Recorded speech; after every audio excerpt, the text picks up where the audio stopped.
শুক্রবার দিন আজাদ সকালবেলার হাঁটাহাঁটি শেষ করে ফ্রেশ হয়ে নাস্তা খেতে বসেছে। তখন বড় ছেলে আতিকের বউ লোপা এসে একটা খাম দিয়ে বলল, বাবা, এই চিঠিটা কাল এসেছে আপনার নামে, দিদি ভুলে গেছে। আজাদ নাস্তা শেষ করে আয়েশ করে চায়ে চুমুক দিতে দিতে খামটি খুলল। একটি ডিভোর্স লেটার। থমকে গেল আজাদ। ডিভোর্স লেটার কার হতে পারে? দ্রুত খাম খুলতে গিয়ে কেমন যেন হাত কাঁপছে। খাম খুলে পড়ার পর নিজের চোখকে বিশ্বাস করতে চাচ্ছে না আজাদ।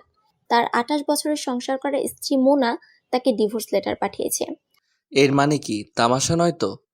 আদ্যপান্ত পড়ার পর আজাদ স্তব্ধ। সারা জীবনই সে আবেগহীন, ভাবলেশীন মানুষ। তার চিন্তা চেতনা, বিশ্বাস আর মূল্যবোধ একটা ছকের ভিতরে বাঁধা। এই ছক থেকে সে কোনোদিন বের হয়ে আসতে পারেনি, না স্ত্রীর বেলায় না সন্তানদের বেলায়। প্রচন্ড নেতিবাচক মনোভাবের একজন মানুষ সে, কিন্তু এটা সে কোনোদিন উপলব্ধি করেনি, স্বীকারও করেনি কখনো। সারা জীবন বিভিন্ন খুঁটিনাটি বিষয়ে শুধু মোনাকেই দোষ দিয়ে গেছে সে।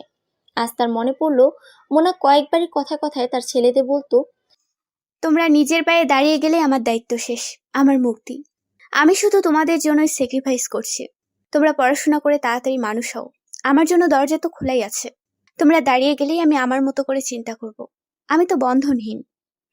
কথাগুলি মোনা বিচ্ছিন্নভাবে বিভিন্ন সময় বিভিন্ন প্রসঙ্গে বলেছে। আজাদ পাত্তা দেয়নি। আজাদ চুপ করে শুনেও না শোনার ভান করেছে। মনে মনে বলেছে, মেয়ে মানুষের দৌড় আর কত দূর, দৌড় যে এত দূর হবে সে চিন্তাই করেনি। মোনা কদিন হলো তার বাবার বাসায় গিয়েছে। সব দিন নাস্তা খাওয়ার সময় মোনার সাথে বসে থাকে। টুকটাক সাংসারিক কথাবার্তা চলে। সবকিছু একদম রুটিন মাফিক। আজাদের পছন্দ মতো খাবার তৈরি করা থেকে শুরু করে সবকিছুই ঠিকঠাক। যাওয়ার দিনও বলে গেল, খাওয়া দাওয়া ঠিক মতো করো। তুমি এত চিনি খাও, এবার একটু কমাও। চিনি ছাড়া চা খেতে অভ্যাস করো। অথচ 4 দিনের মাথায় ডিভোর্স লেটার চলে এলো। তার মানে এর ব্যবস্থা আগে থেকেই চলছিল। আজাদ খামটি হাতে নিয়ে নিজের শোবার ঘরে ঢুকলো। 4 দিন আগেও যে গরম গরম ইলিশ ভাজার সাথে ইলিশের তেলে ভাজা শুকনো মরিচ ভাতের সাথে দিতে ভোলেনি, শুকনো ভাজা মরিচ আর সর্ষের তেল দিয়ে পেঁয়াজ ধনেপাতা ভর্তা দিতে ভুল হয়নি। অথচ 4 দিন পর কি করে এই চিঠি আসতে পারে? তখন তো এতটুকু মনে হয়নি যে অচিরেই এরকম একটা ঘটনা ঘটতে যাচ্ছে। আজাদ কি করবে বুঝতে পারছে না। একবার ভাবলো ফোন দেবে, পরক্ষণে ভাবলো দেখা যাক কি হয়।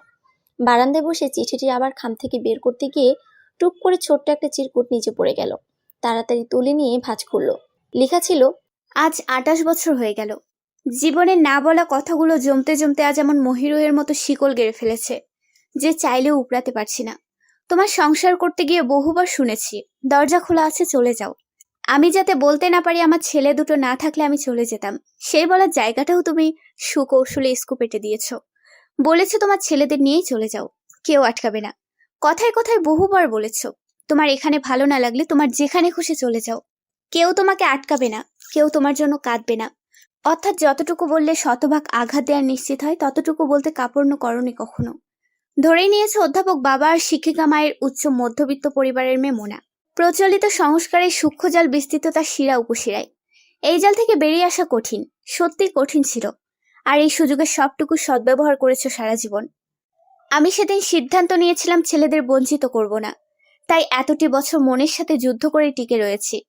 যুদ্ধ করে করে আমার ছেলেদের মানুষ করেছি। আমি কিভাবে একটা নিঃশব্দ যন্ত্রণাময় জীবনযাপন করেছি তার কিছু খণ্ডচিত্র লেখা আছে আমার ডায়েরিতে। সেটা রেখে এসেছি তোমার জন্য, যাতে নিজের আসল চেহারাটা দেখতে পাও। অবশ্য অহমিকা আর দাম্ভিকতা তোমাকে এতটাই আচ্ছন্ন করে রেখেছে যে সে আবরণ ভেদ করে তোমার আসল চেহারা তোমার চোখের সামনে ভেসে উঠবে কিনা বলা মুশকিল। যাকগে, সেটা এখন আর আমার ভাবার বিষয় না। আমার ছেলেরা প্রতিষ্ঠিত হয়েছে, এবার আমার দায়িত্ব শেষ। দরজাটা আর খোলা রাখতে হবে না, দয়া করে এবার বন্ধ করে দিও। ইতি মোনা। চিরকুটটা কয়েকবার পড়ল আজাদ। দীর্ঘ দাম্পত্য জীবনে সে ভালো করেই জানে মোনা আর সে দুজন দুই মেরুর বাসিন্দা। মোনা তাকে নিয়ে সুখী না এটা সে জানে। মোনা খুবই অন্তর্মুখী ধরনের মেয়ে। ঝগড়াঝাটি তার ধাঁচে নেই। খুব বেশি সহ্য না হলে কথা বন্ধ করে দিত। মাসের পর মাস কেটেছে দুজনের কোনো রকম বাক্যালাপ ছাড়াই। দুজনে চাইতো অন্যজন কথা বলুক, কিন্তু কেউই ইগো বিসর্জন দিতে রাজি নয়। ছেলেরা বাবা মায়ের মধ্যে কখনো হইচই দেখেনি। দেখেছে একই ঘরে পাশাপাশি থাকা দুটি শীতল সম্পর্কের মানুষকে। মোনা জীবনে একটা কথা সবসময় মনে রেখেছে, সে তার আত্মমর্যাদা কখনোই নষ্ট হতে দেবে না। আজাদ এমনিতে সাধারণ মনের দেখা গেলেও ভিতরে সে প্রচন্ড রকচটা। মোনা উচ্চবাচ্য করলে গায়ে হাত তুলে ফেলাও তার জন্য কোনো ব্যাপার না। তাই মোনা অত্যন্ত সতর্কতার সাথে নিজের সম্মান বাঁচিয়ে চলেছে। আর আজাদের চিন্তা চেতনা অন্যরকম। ঘরের বউকে শুরু থেকেই চাপের মধ্যে রাখতে হবে। কোনো রকম অন্যায় প্রশ্রয় দেওয়া যাবে না। এদেরকে লাই দিলে মাথায় উঠে যায়, মানতে চায় না। বউয়ের কোনো কাজ যথেষ্ট প্রশংসাযোগ্য হলেও সেটা করা যাবে না। বউকে কোনো সাজে অনেক সুন্দর লাগলেও না দেখি ভাব করতে হবে, যেন বুঝতেই না পারে তাকে সুন্দর লাগছে, বরং তখন আরো যত না তাকিয়ে পারা যায়। রান্না করতে গিয়ে হাত ঝলসে ফেললেও না দেখার ভান করতে হবে। আহাউহু করে বেশি আহ্লাদ দেওয়া যাবে না। সে ভেবেছে খুব কঠিন একটা আদর্শ নিয়ে সে সংসার চালাচ্ছে। সে তার মাকে যেভাবে পরিচালিত হতে দেখেছে সেটাকে সঠিক পন্থা হিসেবে ধরে নিয়েছে। তার একবারও মনে হয়নি একটা উচ্চশিক্ষিত স্বাবলম্বী মেয়ের সাথে তার এই আচরণ একদম ঠিক হচ্ছে না। বারান্দায় বসে ভাবছে আজাদ কি করবে, কি করা উচিত। তার দম্ভ অটুট এখনো। খুব যে হাপিত্তেশ করতে ইচ্ছে হচ্ছে তাও না, আবার স্বস্তিও পাচ্ছে না। এমন সময় আতিক এসে বলল, বাবা, আজ একটু লোপাদের বাসায় যাব। আস্তে আস্তে রাত হবে। রান্নার খালাকে লোপা সব বুঝিয়ে দিয়ে যাচ্ছে। তুমি সময় মতো খেয়ে নিও। আজাদকে চুপচাপ তাকিয়ে থাকতে দেখে আতিক বলল, তুমি কি কোনো কারণে আপসেট? মার সাথে কথা বলা বন্ধ, তাই না? তাই বলি, মার ফোন বন্ধ কেন? সকাল থেকে কয়েকবার ফোন দিলাম, এক নাগাড়ে বন্ধই বলে যাচ্ছে। আজাদ ছেলেকে কিছুতেই বলতে পারলো না যে মোনা তাকে ডিভোর্স লেটার পাঠিয়েছে। আতিক বলল, চিন্তা করো না বাবা, মা চলে আসবে। আতিকের বলল পা তৈরি হয়ে এসে বলল, বাবা যাই, আপনি কিন্তু সময় মতো খেয়ে নেবেন। মা কবে আসবে? এবার আজাদ একটু হাসতে চেষ্টা করে বলল, আসবে, অনেক দিন পর গেল, থাকুক কিছুদিন। তোমরা যাও, আমি খেয়ে নেব। একটু পর ওয়াইন রেড কালারের গাড়িটা বের হয়ে গেল বাড়ির গেট দিয়ে। বাসায় এখন আজাদ একা। সে উঠে গিয়ে আলমারি খুলল। মোনার কাপড় চোপড়ের উপরে এক চকলেট রঙের ডায়েরি পড়ে আছে। ইচ্ছে করেই সামনে রেখে গেছে মোনা। ডায়েরিটা নিয়ে গিয়ে বিছানায় বসলো আজাদ। আস্তে করে খুলে পাতা উল্টালো। প্রথম বেশ কয়েকটি পাতায় কিছু লেখা নেই, তারপর থেকে লেখা শুরু। বিভিন্ন সময় অবসরের ফাঁকে মোনাকে লিখতে দেখেছে আজাদ। মনে মনে ভেবেছে আদিক্ষেতা। আজ সেই ডায়েরি খুলে সে পড়তে বসলো। মোটা ডায়েরি লেখায় ভরা। প্রথম লেখাটা চোখের সামনে তুলে ধরল আজাদ। 1-3-2017। আমার জীবনের কথাগুলো বলার মতো কোনো জায়গা নেই। ভাগ্যিস মানুষ মনের জগতে একা একা কথা বলতে পারে, নিজের ইচ্ছা মতো বিচরণ করতে পারে, নইলে বেশিরভাগ মানুষ দম বন্ধ হয়ে মারা যেত। ভাবলাম কিছু কথা লিখে রাখি, লিখলেও মনের ভার অনেকখানি লাঘব হয়। তোমার সাথে যেদিন প্রথম দেখা হলো সে যে আমার খালাতো ভাইয়ের বিয়েতে, তার বন্ধু হিসেবে দাওয়াত পেয়েছিলে। আমার সাথে পরিচয় করিয়ে দেওয়ার পর দেখেছি সারাক্ষণ তোমার দু চোখ শুধু আমাকে অনুসরণ করছে। আমি একটু বিব্রত বোধ করলেও ভালো লাগাটাই বেশি ছিল। একটা বয়সে মনে হয় পৃথিবীতে যত রকম সুন্দর অনুভূতি আছে, সবচেয়ে সুন্দরতম অনুভূতি বোধহয় এটাই যে আমাকে কারো ভালো লাগে। সেই বয়সটাই ছিল তখন আমার। তারপর অনেক কাঠখড় পুড়িয়ে আমার সাথে সম্পর্ক করলে। তোমার সেই প্রথম দিনের মুগ্ধতা চোখ বন্ধ করলে আজও টের পাই। ঠিক 2 মাস পর একদিন বেড়াতে গিয়ে দুজন হাত ধরে হাঁটছি, তুমি আমাকে হঠাৎ প্রশ্ন করলে, তোমার কি মনে হয় তুমি অনেক সুন্দর, তাই আমি তোমাকে ভালোবেসেছি? আমি ভ্যাবাচাকা খেয়ে গেলাম যেন। মনে মনে একটু অপ্রস্তুত হয়েছিলাম। তুমি তখন বললে, তোমার চালচলন আমার খুব ভালো লেগেছে। এই যেমন সবসময় হাসি মুখে থাকা, মুরব্বীদের জড়িয়ে ধরে গল্প করা, আজান দিলে মাথায় আঁচল তুলে দেওয়া, উগ্র সাজে নিজেকে উপস্থাপন না করা। আমার দৃঢ় বিশ্বাস তুমি আমার মাকে ম্যানেজ করতে পারবে। আমি সেদিন কি বলবো বুঝতে পারছিলাম না। একটা মিশ্র প্রতিক্রিয়া হয়েছিল আমার। আমি আহামরি সুন্দরী নই, কিন্তু অসুন্দর নই এমন প্রমাণ জীবনে অনেকবার পেয়েছি। আজ এত বছর পরে আমি পরিষ্কার দেখতে পাচ্ছি তুমি তোমার অজান্তেই সেদিন আমাকে প্রকাশ করে ফেলেছিলে। আমি ধরতে পারিনি, এটা আমার ব্যর্থতা। আমি প্রশ্ন করেছিলাম, এভাবে কেন বলছো? ওনাকে ম্যানেজ করা কি খুব কঠিন কাজ? তুমি বলেছিলে, আজ আমরা এত দূর এসেছি শুধু মায়ের জন্য। রিটায়ারমেন্টের পর বাবা সারাক্ষণ তার ব্যবসা নিয়ে পড়ে থাকতেন। আমার মা একা এক হাতে আমাদের পড়াশোনা, এই বাড়িঘর করা সব সামলিয়েছেন। আমাদের সংসারে আমার মায়ের অবদান বলে শেষ করার মতো না। তার ইচ্ছে তিনি নিজে দেখে শুনে আমাকে বিয়ে দেবেন। তারপর অনেক কাঠখড় পুড়িয়ে আমাদের বিয়ে হলো। নারায়ণগঞ্জ শহরে এক সাদামাটা দোতলা বাড়ির অধ্যাপকের মেয়েকে বউ হিসেবে তুলে নেওয়ার সিদ্ধান্ত ছিল না তোমার মায়ের। ঢাকা শহরে কত বড় বড় বাড়ির মেয়ে দেওয়ার জন্য লাইন দিয়েছিল তাদের বাবারা। নেহায়েতই ছেলের পছন্দ, তাই ইচ্ছে না থাকলেও রাজি হয়েছেন। এ গল্প যে কতবার তার মুখে শুনেছি তার কোনো হিসেব নেই। আমাদের বিয়ে 2 মাস 26 দিন হলো যেদিন, সেই উপলক্ষে তুমি একটি সামান্য কারণে আমাকে প্রথম চড় মেরে বসলে। কারণটি ছিল কোথাও একটা দাওয়াতে যাচ্ছি। শাশুড়ি মা এসে আমাকে শাড়ি সিলেক্ট করে দিলেন। বললেন এইটা পরো। ঠিক আছে, এটা উনি করতেই পারেন, কিন্তু সমস্যা হলো তিনি যে শাড়িটি পরতে বললেন সেটা একদমই স্ট্যান্ডার্ড ছিল না। তার বোন না কে দিয়েছেন, তাই আমাকে এটা পরতে হবে। আমি তাকে বুঝিয়ে বললাম, মা, এটা অন্য কোনো সময় পরবো। আজকের দাওয়াতে এটা মানানসই হবে না। উনি কিছু না বলে বের হয়ে গেলেন। আমি ভেবেছিলাম উনি বোধহয় বুঝতে পেরেছেন। উনি যে তোমাকে গিয়ে নালিশ করেছেন এটা আমি ভাবিনি। আমি আমার মতো শাড়ি বের করে পরলাম, সেজেগুজে তৈরি। এমন সময় তুমি এসে ঘরে ঢুকলে, ঢুকেই জিজ্ঞেস করলে। মায়ের পছন্দের শাড়ি পরনি কেন? আমি বললাম, ওটা একটু অন্যরকম। আজকের অনুষ্ঠানে এটা পরা ঠিক হবে না। এটা পরে আমরা নিজেরা কোথাও ঘুরে আসবো একদিন। তুমি জেদ করে বললে। না, এটা তুমি আজই পরবে। আমি বললাম, ওটা তো তোমারও প্রেস্টিজের ব্যাপার। না, তুমি একেবারে সিদ্ধান্তে অটল। এটাই পড়তে হবে। আমি সারা জীবন মার্জিত ফ্যাশন দুরন্ত মেয়ে। যা খুশি একটা পরে অভ্যস্ত নই। একটু রাগ হলো আমার। হাত থেকে ব্যাগটি ছুঁড়ে ফেলে দিলাম অভিমান করে। বাবার সাথে অভিমান করেছি, মায়ের সাথে অভিমান করেছি। সেই ছেলে মানুষে অভিমান করার দিন যে আর নেই, এটা আমার মাথায় আসেনি। তুমি কাল বিলম্ব না করে ঠাস করে আমার গালে চড় মেরে দিয়ে বললে। দুদিন হয়নি, এখনই আমার মাকে অবজ্ঞা করতে শুরু করেছো? এসব এখানে চলবে না। ওখানে যেতে হলে মায়ের পছন্দের শাড়িটি পরতে হবে। তোমার চরটি আমার কানেও লেগেছিল, কান ঝাঝা করছিল। ঘটনার আকস্মিকতায় আমি যেন বিশ্বাস করতে পারছি না এটা কি হলো। আমি দুঃখ পেয়েও যেন ভুলে গেছি। এটা কি করে সম্ভব? আমি অবাক হয়ে তাকিয়ে আছি। এই লোককে আমি এত ভালোবাসি? তুমি গটগট করে বেরিয়ে গেলে। একটু পরে নিচে গাড়ি বের হয়ে যাওয়ার আওয়াজ শুনে বুঝলাম আমাকে ছাড়াই তুমি বেরিয়ে গেলে। সেদিন রাতে ফিরে এসে তুমি একটা কথাও বললে না। কেঁদে আমার চোখ মুখ ফুলে লাল হয়েছিল। ভেবেছিলাম হয়তো রাগের মাথায় কাজটি করেছো, এবার হয়তো সরি বলবে। আমাকে অবাক করে দিয়ে তুমি শুয়ে ঘুমিয়ে গেলে। ফিরেও তাকালে না। আমার শাশুড়ি রাতে খাওয়ার জন্য ডাকাডাকি করেছেন। আমি খেতে চাইনি। সকালবেলা 9টায় আমার ক্লাস। সারা রাত ঘুমাতে পারিনি বলে উঠতে দেরি হয়ে গেছে। ক্যাম্ব্রিয়ান কলেজ শৃঙ্খলার ব্যাপারে খুব কড়া।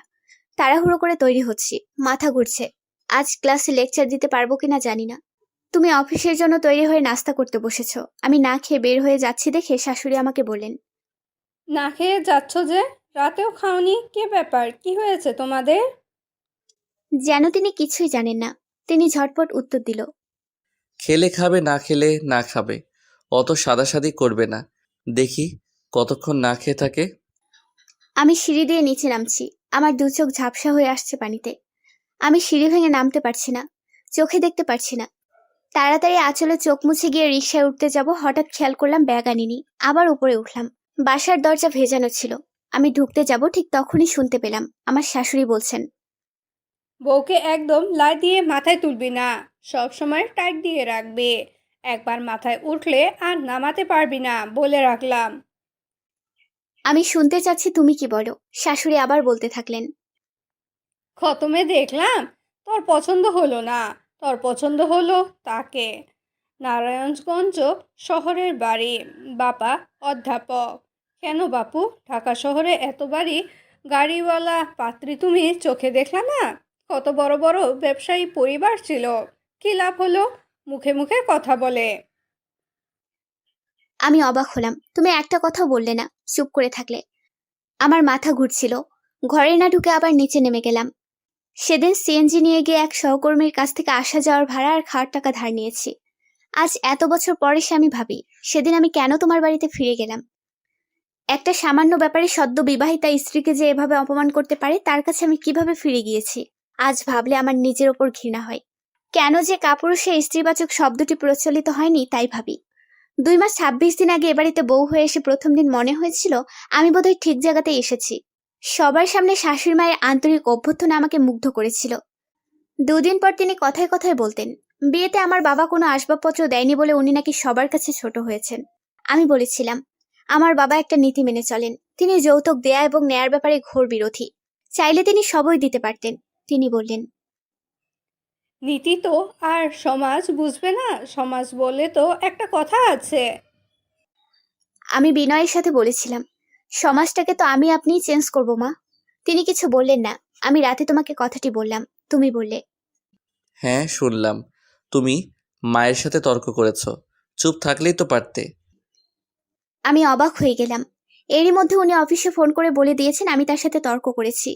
আমি বলেছিলাম, কই, আমি তো তর্ক করিনি। বুঝিয়ে বলতে চেয়েছি। তুমি বলেছিলে। ওই হলো, একই কথা।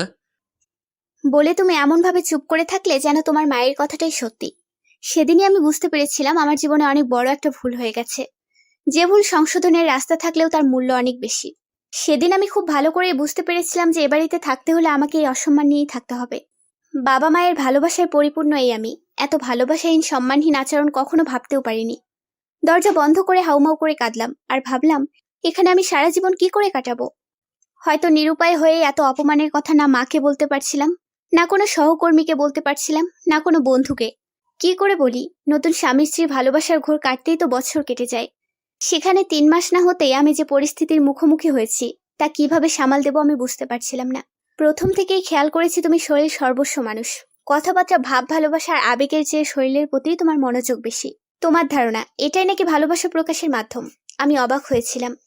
আসলেই কি ভালোবাসা মানেই শরীর? ভালোবাসা ছাড়া শারীরিক সম্পর্ক কি সম্ভব? যেখানে ভালোবাসা নেই, সম্মান নেই, সেখানে কি করে শারীরিক সম্পর্ক হয়? কোনটা আসলে ঠিক আজ তোমাকে বলতে দ্বিধা নেই। এত বছর আমি শুধু তোমার কার্যকলাপ দাঁতে দাঁত চেপে হজম করেছি, এছাড়া আর কিছুই ছিল না। সেদিন তোমার মায়ের মুখে এসব কথা শোনার পর আমি তার সাথে ফ্রি হতে পারছিলাম না, স্বাভাবিকভাবে কথাও বলতে পারছিলাম না। তিনি তোমার কানে কি লাগিয়েছেন জানি না। তুমি অফিসে যাওয়ার আগে রুদ্রমূর্তি হয়ে ঘরে ঢুকলে। আমি রেডি হচ্ছিলাম, তুমি উত্তেজিত হয়ে বললে, তুমি কি এমন বিশিষ্ট শিল্পপতির মেয়ে যে তোমার এত অহংকার? আমি হতভম্ব হয়ে তোমার মুখের দিকে তাকিয়ে আছি। তুমি গড়গড় করে বলেই যাচ্ছিলে, আমার মায়ের সাথে তুমি মোড দেখাও? এসব এখানে চলবে না।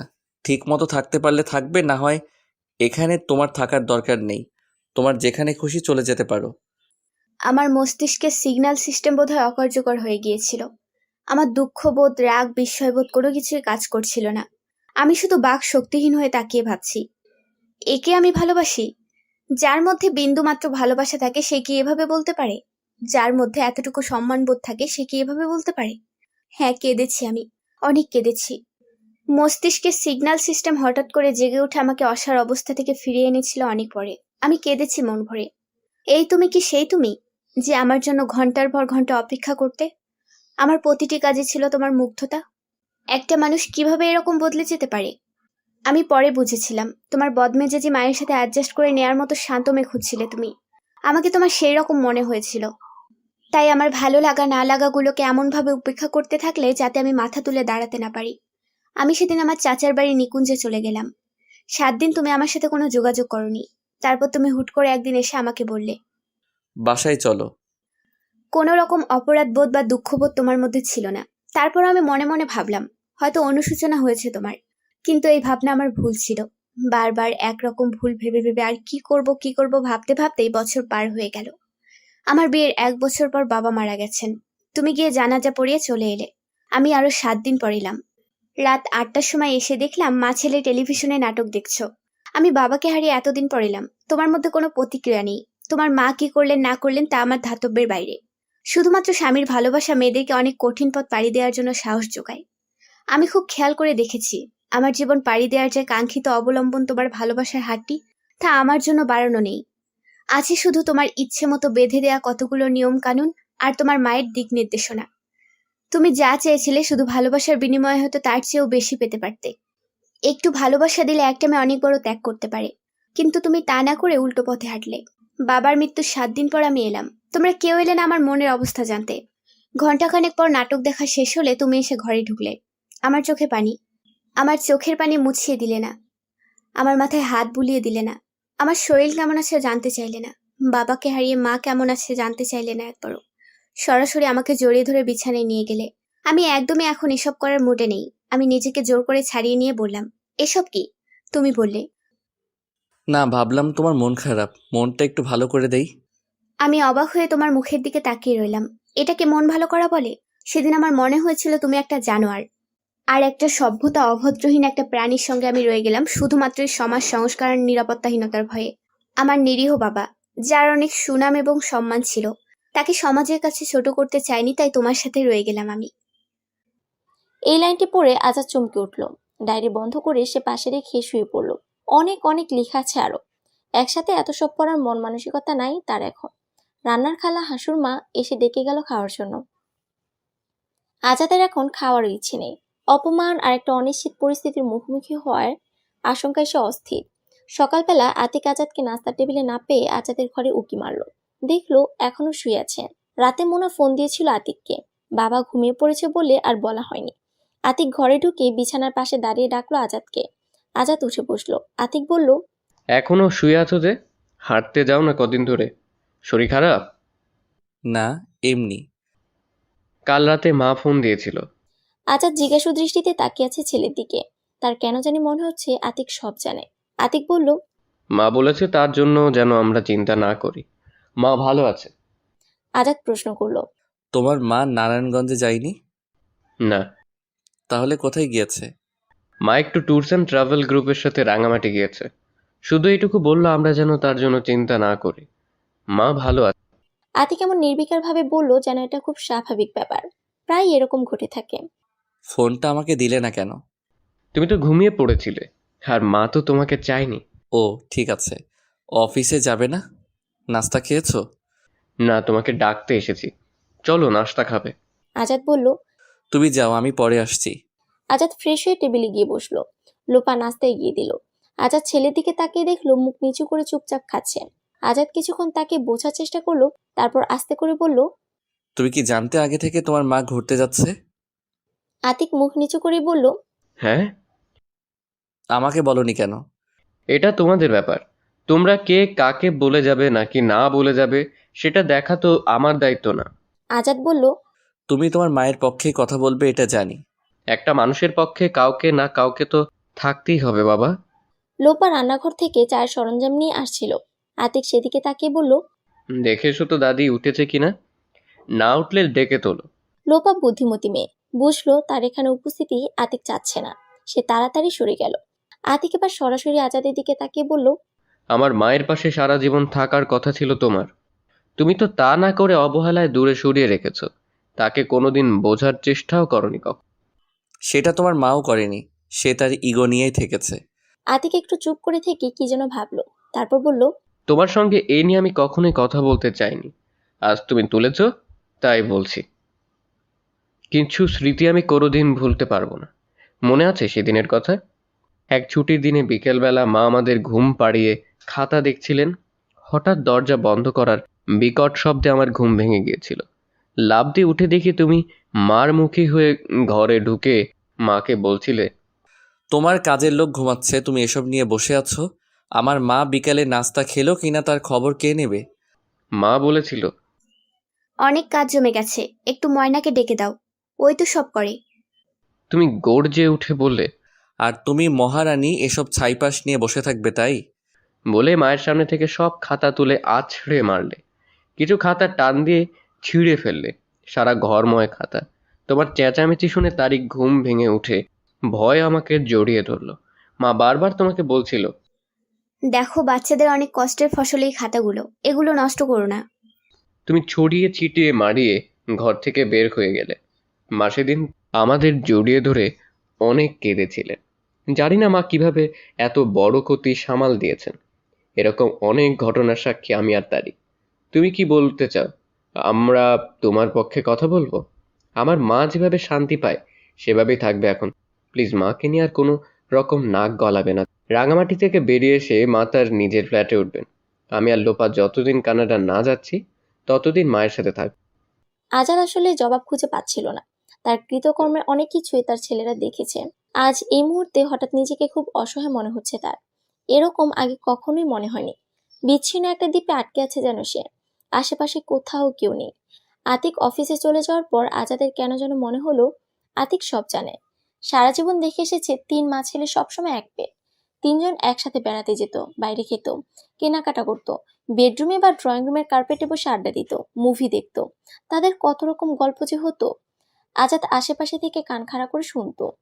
জীবনানন্দের বা রবীন্দ্রনাথের কবিতা নিয়ে আলোচনা, হুমায়ুন আহমেদের সাহিত্য নিয়ে, কখনো গান নিয়ে চায়ের আসর।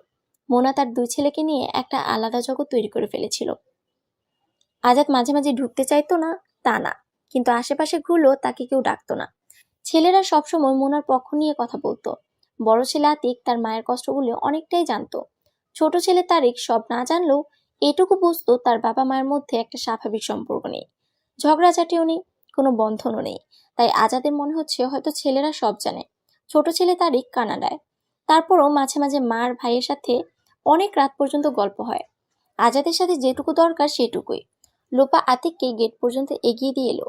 দেখলো আজাদ চুপ করে বসে আছে। সে আজাদকে যত্ন করে চা ঢেলে দিতে দিতে বলল, বাবার শরীর খারাপ? না তো। তুমি খেয়েছো? খাবো বাবা। আতিককে সব গুছিয়ে দিয়ে এলাম। হঠাৎ আজাদের কি মনে হলো কে জানে, সে বলল, একটা কথা বলি বৌমা, জি বাবা বলুন। স্বামী স্ত্রী সবসময় একসাথে বসে খাবে, এতে হৃদ্যতা বাড়ে। লোপা তাকিয়ে রইল বাবার দিকে। কই, কখনো তো বাবাকে বলতে শুনিনি তার শাশুড়িকে চলো খেতে বসি। লোপার অবাক দৃষ্টি আজাদ খেয়াল করলো। আজাদের মা ৮০ বছর বয়সে এখনো নাত বউয়ের ভুল ত্রুটি ধরতে পারদর্শী, চলাফেরায় অনেক সক্ষম, যা এই বয়সে সাধারণত থাকে না। মনিরা বেগম নিজের ঘর থেকে বের হয়ে এলেন, একটু কুঁজো হয়ে হাঁটেন, তারপরও বেশ শক্ত। টেবিলের কাছে এসে আজাদকে উদ্দেশ্য করে বললেন, তোর বউয়ের বেড়ানো শেষ হয়নি? লোপা নাস্তা খেতে বসেছে। মনিরা বেগম বললেন, তোমার শাশুড়ি বুড়ো বয়সে লম্বা নায়র দিচ্ছে বাপের বাড়ি। তারপর আজাদকে বললেন, হ্যাঁ রে, বাপের বাড়ির বিষয় সম্পত্তির ব্যাপারে গিয়েছে নাকি? তা তুই সাথে গেলেও পারতি। টাকা পয়সা কি করে না করে, সে তো আবার তেরা মেয়ে মানুষ। এবার আজাদের রাগ হলো, কঠিন স্বরে বলল, তুমি তোমার ঘরে যাও, সব কিছুতে তোমার নাক না গলালেও চলবে। মনিরা বেগম খ্যাক করে উঠলেন, বললেন, ভালো বুদ্ধি দেই তো ভালো লাগে না। আজাদ হঠাৎ হাত জোর করে বলল, জীবনে অনেক ভালো ভালো বুদ্ধি দিয়েছ মা, এবার অন্তত রেহাই দাও। তোমার এত ভালো আমি আর নিতে পারছি না। মনিরা বেগম অসন্তুষ্ট হয়ে যেতে যেতে বললেন, নাকি গলার সাথে? তোর বউ আর তোর ছেলের বউ মিলে সংসারটা দাঁড় করিয়েছে, আমার কষ্টের সংসার।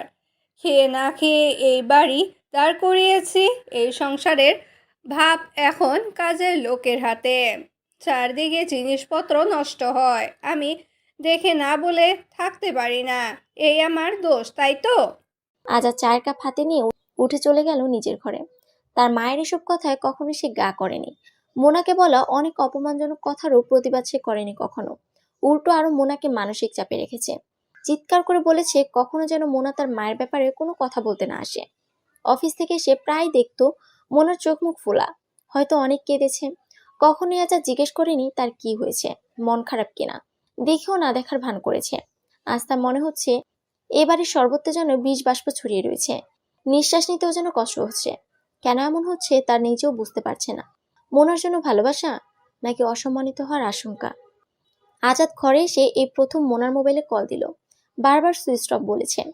হঠাৎ আজাদের মনে হলো মোনার কলেজে একবার ফোন দিয়ে জিজ্ঞেস করলেও কিছু জানা যেতে পারে। যদিও তার মনে হয়েছে আতিক সব জানে, কিন্তু আতিককে জিজ্ঞেস করলে যে বলবে এমন নাও হতে পারে। সে ছেলের কাছে ছোট হবে না। কলেজের নাম্বারে ফোন দিয়ে আজাদ বলল, মোনা ম্যাডাম কি আছেন?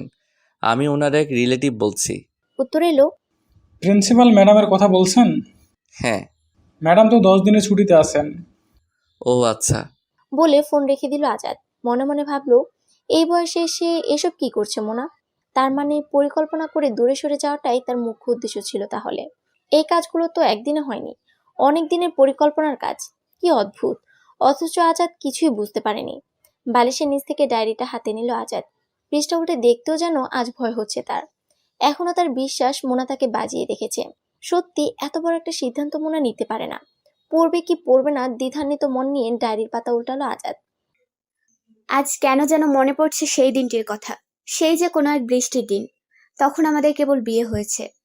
ছুটির দিনে আমরা বেড়াতে গিয়েছিলাম একটু প্রকৃতির ছোঁয়া পেতে বোটানিক্যাল গার্ডেনে। গুড়ি গুড়ি বৃষ্টি হচ্ছে, আমরা একটা শেডের বেঞ্চে বসে গল্প করছি। হঠাৎ তুমি আমাকে প্রশ্ন করলে। তোমাকে কি বাবা মাকে টাকা পয়সা দিতে হয়? শুনে আমি অবাক হয়েছিলাম। আমার বাবা অধ্যাপনা করেন, 2 তলা বাড়ি 1 তলা ভাড়া দেয়া। আমার ছোট ভাইও ততদিনে চাকরিতে ঢুকে গেছে। আমাদের কোনো অভাব নেই। আমি তবুও বাবার হাতে মায়ের হাতে কিছু টাকা দিই, এটা আমার ভালো লাগে। আমার মা শিক্ষকতা করেন, প্রতিদিন সুন্দর সুন্দর শাড়ি পরা আমার মায়ের খুব পছন্দ।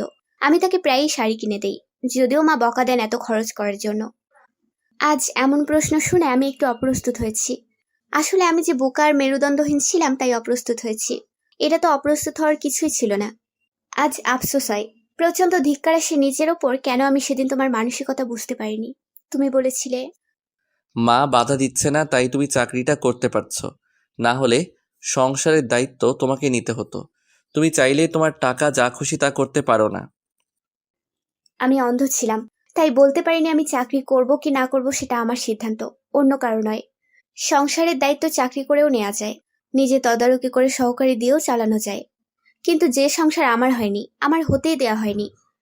প্রতি পদে পদে আমাকে অপদস্থ করা হয়েছে, এটা আমি সেদিন বুঝিনি। তাই তোমাদের এই সংসারের উপর আমার কোনো টান ছিল না কোনোদিন।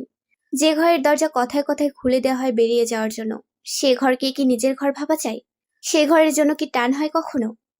তাই এই ভালোবাসাহীন একটা জীবন ফেলে পালানোর পরিকল্পনা করে গেছে প্রতিনিয়তই। তুমি ভেবেছো তুমি সারা জীবন খুব পৌরুষী নিয়ে থেকেছ। আমি তোমার এই বিবেচনা বর্জিত পৌরুষী তোমার মুখের ওপর ছুড়ে দিয়ে যাব বলে নিজেকে প্রস্তুত করছি দিনের পর দিন। সকাল থেকেই প্রচন্ড বৃষ্টি হচ্ছে। আজাদের আজ বিছানা ছেড়ে উঠতে ইচ্ছে করছে না। খুব সকালেই সে উঠে পড়ে হাঁটতে বেরিয়ে যায়। আজ তার উঠতে ইচ্ছা করছে না। ক্লান্ত অবসন্ন শরীর। শুয়ে শুয়ে ভাবছে, মোনা থাকলে এতক্ষণ কতবার ওঠার জন্য তাড়া দিয়ে যেত, আবার কখনো উঠতে আলসেমি করলে বারবার এসে ডাকাডাকি করত। তবে এই ডাকার মধ্যে কোনো প্রাণ ছিল না, শুধুই দায়িত্ব। এই কথাগুলো আজাদের আগে কখনো মনে হয়নি। সবকিছু তার ইচ্ছে মতো ঠিক মতো চলছে। ব্যাস, এটাই জীবন। এর বাইরে কিছু থাকতে পারে এটা ভাবার মতো মনই তার নাই। মোনা এত শৌখিন ছিল, পুরোটা বর্ষাকাল জুড়ে ওর ফুলদানিতে কদম ফুল থাকতো। আজাদের মনে পড়ে না কোনোদিন একটা গোলাপ কিনে দিয়েছে মোনাকে। আজ তুমুল বৃষ্টির এই সকালে আজাদের কেন যেন মনে হচ্ছে ফুলদানিটা কদম ফুল দিয়ে সাজাতে। একটা দীর্ঘশ্বাস ফেলে উঠে বসলো সে। জানালা দিয়ে বাইরে তাকিয়ে আছে। আকাশ কালো করে অঝোর বৃষ্টি। মোনার প্রিয় দিন, তার প্রিয় মেঘলা আকাশ। সবকিছু কেমন যেন অর্থহীন মনে হচ্ছে তার। মনের অজান্তেই মোবাইলটা হাতে নিয়ে মোনাকে কল দিল। ফোনটা খোলা আজ, রিং হচ্ছে। আজাদের বুক ধড়ফড় করছে। কি বলবে মোনাকে? কিন্তু মোনা ফোনটা ধরলো না। কয়েকবার চেষ্টা করলেও মোনা ফোন ধরলো না। আজাদ উঠে হাত মুখ ধুতে গেল। ফ্রেশ হয়ে বের হতেই মোবাইলে টুং করে একটা মেসেজ এলো। তাড়াতাড়ি হাত মুছে আজাদ মোবাইলটা হাতে নিল। মোনার মেসেজ। এতদিন মোনা তাকে ব্লক করে রেখেছিল। মেসেজটি ছিল, আমাকে ফোন দেয়া বা কোনো রকম যোগাযোগ করার চেষ্টা করবে না। তোমার সাথে আমার যোগাযোগ হবে কোর্টে। আমি এই ডায়েরি কেন লিখেছি জানো? তোমার চোখের সামনে 28 বছরের কিছুটা চিত্র তুলে ধরার জন্য। অন্যায় যে করে সে ভুলে যায়, তার মনে থাকে না সে কি করেছে। ডায়েরিটা পুরোটা পড়বে। মনে করো এটা তোমার কোর্টে যাওয়ার পূর্ব প্রস্তুতি। জীবনটাকে পেছন ফিরে গিয়ে একবার চোখ বুলিয়ে নাও। এটা তোমার একটা মানসিক প্রস্তুতি হবে। আজাদ আবার মোবাইলে কল দিল। Switch off. Messenger block. আজাদের কপালের দুই পাশে শিরায় যেন গরম রক্তস্রোত বইছে। মাথা দপদপ করছে। তার সারা জীবনের অহংকার যেন ধুলায় মিশে যাচ্ছে। ডাইনিং এ গিয়ে দেখলো আতিকের খাওয়া শেষ। লোপা টিফিন বক্স গুছিয়ে দিচ্ছে। মনিরা বেগম বসে আছেন। এমন সময় আতিক বলল, বাবা, একটা কথা ছিল। আজাদ তার দিকে না তাকিয়ে বলল, বলো। আমরা আগামী সপ্তাহে মায়ের ফ্ল্যাটে উঠে যাচ্ছি। আমার আর মায়ের ঘরের ফার্নিচারগুলো নিতে গাড়ি আসবে। ভিতরে একটা প্রচন্ড ধাক্কা খেলো আজাদ। বুঝতে দিল না। নির্বিকার ভাব নিয়ে বলল, তো আমাকে কি করতে হবে? আতিক বলল, কিছু করতে হবে না। তোমার বাড়ি থেকে জিনিসপত্র বাইরে যাবে, তোমার জানা দরকার। আজাদ ক্ষুব্ধ হয়ে বলল, তোমরাও তোমার মায়ের একটা ভুল সিদ্ধান্তে তাল মেলাচ্ছ। ভুল না ঠিক সেটা মায়ের ব্যাপার। আমরা যাচ্ছি কারণ আমার মাকে একা থাকতে দিব না। মনিরা বেগম এসব জানতেন না। লাফিয়ে উঠে বললেন, মানে কি? মা ছেলে মিলে এসব পরিকল্পনা কবে হলো? এসব কি হচ্ছে আজাদ? আমি তো কিছু বুঝতে পারছি না। আজাদ ছেলেকে উদ্দেশ্য করে বলল, তুমি কি মনে করো তোমার মা এই বয়সে এসে লোক হাসানোর যে সিদ্ধান্ত নিয়েছে এটা সঠিক? আতিক ব্যাগ হাতে করে যাবার জন্য উঠল। বলল, সঠিক কি বেঠিক আজ আমাকে জিজ্ঞেস করছো বাবা? এই এত বছরে তোমার আর তোমার মায়ের যত সব কার্যকলাপ ঠিক ছিল? আজ একবার বসে চিন্তা করে নিও। মনিরা বেগম একেবারে মারমুখী হয়ে তেড়ে ফুরে এলেন। তোকে কোলে পিঠে করে বড় করেছি আমি। তোর মা তো সারাদিন বাইরে বাইরে থেকেছে, সে দেখেছে তোদের। আতিক ঠান্ডা মাথায় বলল, সেজন্য আমরা তোমার কাছে ঋণী। তোমার অবদান তো অস্বীকার করছি না, কিন্তু মা তো মাই। তোমার ছেলেকে তুমি সারা জীবন ভুল পথে চালিয়েছো। এখন আমরা যদি আমাদের মায়ের কথায় চলি তাহলে দোষ কোথায়? মনিরা বেগম রাগে জ্বলছেন। বললেন, তোর বউয়ের আক্কেলটা কি শুনি? এমনি করে সংসার ফেলে কেউ? তার কথা শেষ হবার আগে আজাদ প্রচন্ড রেগে গিয়ে বলল, চুপ, একদম কোনো কথা বলবে না তুমি। থাকো তুমি তোমার সংসার নিয়ে, আমি এ বাড়ি ছেড়ে চলে যাব যেদিকে খুশি। আতিক তাড়াতাড়ি উঠে বের হয়ে গেল। লোপা নাস্তা নিয়ে বসেছিল। সেও তাড়াতাড়ি ঘরে চলে গেল। মা ছেলের এই বাকবিতণ্ডায় থাকতে চেল না। ছেলের ধমক খেয়ে মনিরা বেগম কাঁদো কাঁদো হয়ে বললেন, আজ এই দিন দেখার জন্য তোকে মানুষ করেছি। কত কষ্ট করে তোর ফুপুর আশ্রয়ে থেকে দিন পার করেছি, তোদের বড় করেছি, সব ভুলে গেলি? না ভুলিনি, তাই নিজের জীবন দিয়ে তোমার ঋণ শোধ করছি। এই বলে আজাদ না খেয়ে নিজের ঘরে ঢুকে দরজা বন্ধ করে দিল। 1 বছর হলো আজাদ অবসরে গিয়েছে, আবার কোথাও একটা ঢোকার চেষ্টা করছিল সে। অভিজ্ঞতা সম্পন্ন ব্যাংকারদের অনেক কোম্পানি নির্দিষ্ট মেয়াদের জন্য নিয়োগ দেয়, সেরকম একটা চেষ্টাই করছিল আজাদ। একটা কোম্পানিতে দেখা করার কথা, কিন্তু তার একদমই ইচ্ছে করছে না। একটা স্বনামধন্য কোম্পানির সিএফও। চাকরিটা খুব লোভনীয়। আজাদের খুব কষ্ট হচ্ছে এরকম বোধ হচ্ছে না, কিন্তু কোথায় যেন একটা সুর কেটে গেছে জীবনের। শুয়ে শুয়ে চিন্তা করছে আজাদ। পেছনের দিনগুলি মোনার ডায়েরির পাতার মতো এক এক করে চোখের সামনে ভেসে উঠছে। দীর্ঘশ্বাস ফেলে আজাদ পিছনের দিনগুলোতে ফিরে গেল। আজাদের বাবা চাচারা 11 ভাই বোন, সবাই শিক্ষিত। বড় চাচারা ঢাকায় বাড়িও করে ফেলেছে সবাই। আজাদের বাবা ছিল সবার মধ্যে চতুর্থ, তাই ভাই বোন সবার ইচ্ছে ছিল আজাদের বাবা মা গ্রামে থাকবে, জমি জমা দেখবে, তাদের বাবা মাকে দেখবে। আসলে অনেক সময় মানুষকে পরিবেশ পরিস্থিতি বাধ্য করে টিপিক্যাল হতে। সারা জীবন মানুষের ইচ্ছা অনিচ্ছা পূরণ করা, আর সবার মধ্যে ইনফিরিয়র হয়ে থাকা মনিরা বেগমের মনটাকে একেবারে সংকীর্ণ করে দিয়েছিল।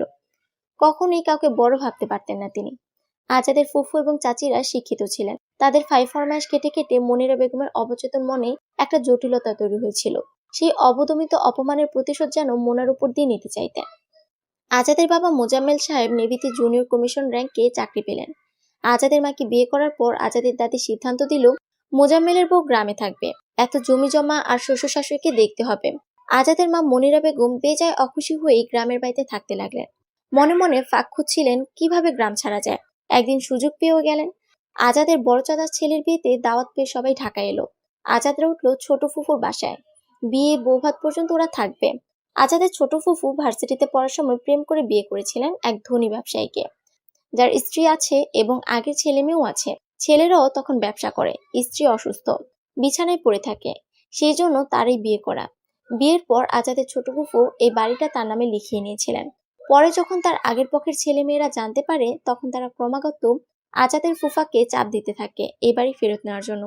এমনকি আজাদের ফুফুকে এবং বাচ্চাদের হুমকিও দেওয়া শুরু করে বিভিন্ন সময়। আজাদের ফুফাও আর আগের মতো আসে না, মাঝে মাঝে এসে ঝগড়াঝাটি করে যায় বাড়ি ফেরত দেওয়ার জন্য, গয়নাগাটি ফেরত দেওয়ার জন্য। এইসব পরিস্থিতি আজাদের মা মনিরা বেগম টের পেয়ে কৌশলে আজাদের ফুফুর কাছে থেকে সব জেনে নেন। তারপর এই সমস্যাকে পুঁজি করে মনিরা বেগম আজাদের ফুফু রায়না বেগমকে পটাতে থাকে। আপা, আপনার তো অনেক বড় সমস্যা। দুলাভাই আর দুলাভাইয়ের ছেলেমেয়েরা যেভাবে আপনার পিছনে লেগেছে, যে কোনো সময় একটা দুর্ঘটনা ঘটতে পারে।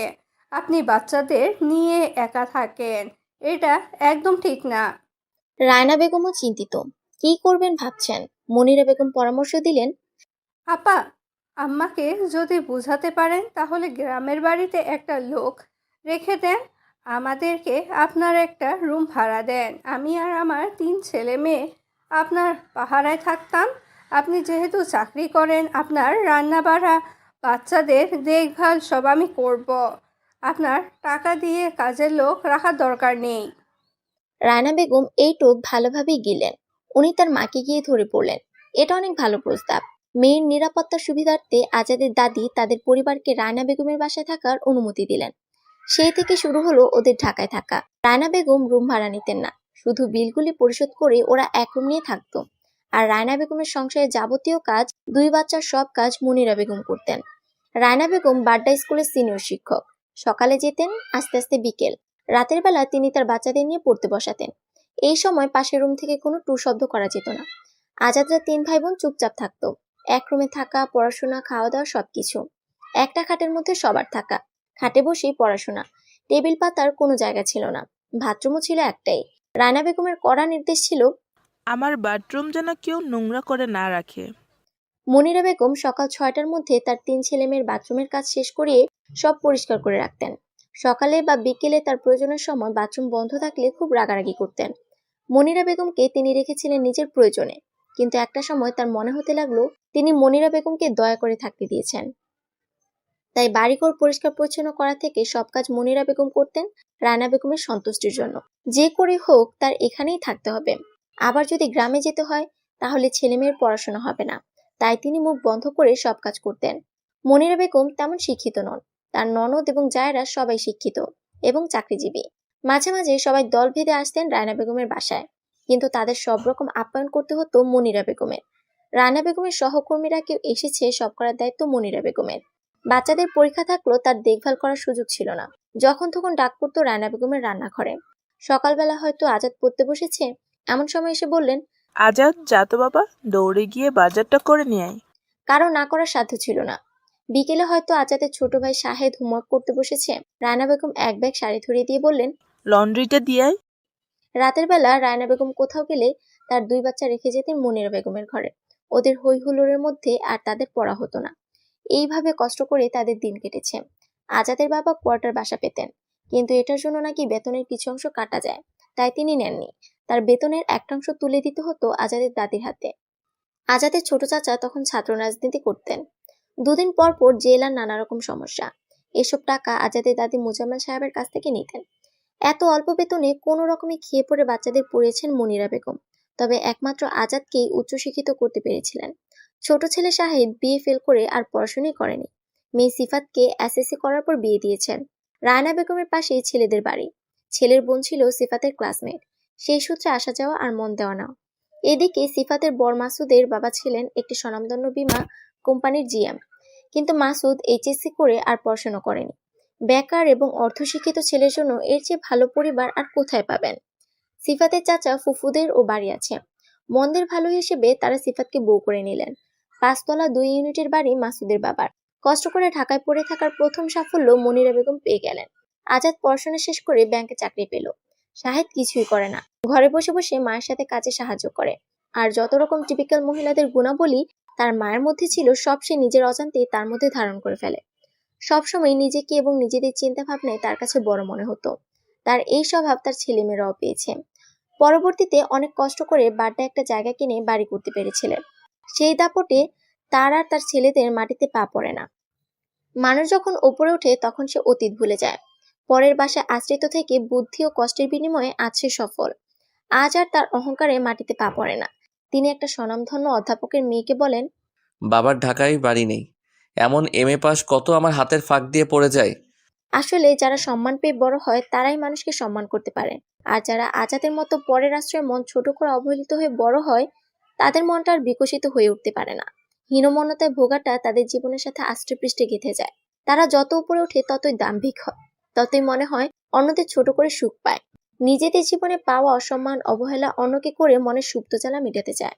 অনেক ব্যতিক্রম আছে, ঠিক এর উল্টো আছে, কিন্তু আজাদের পরিবার ব্যতিক্রম হতে পারেনি।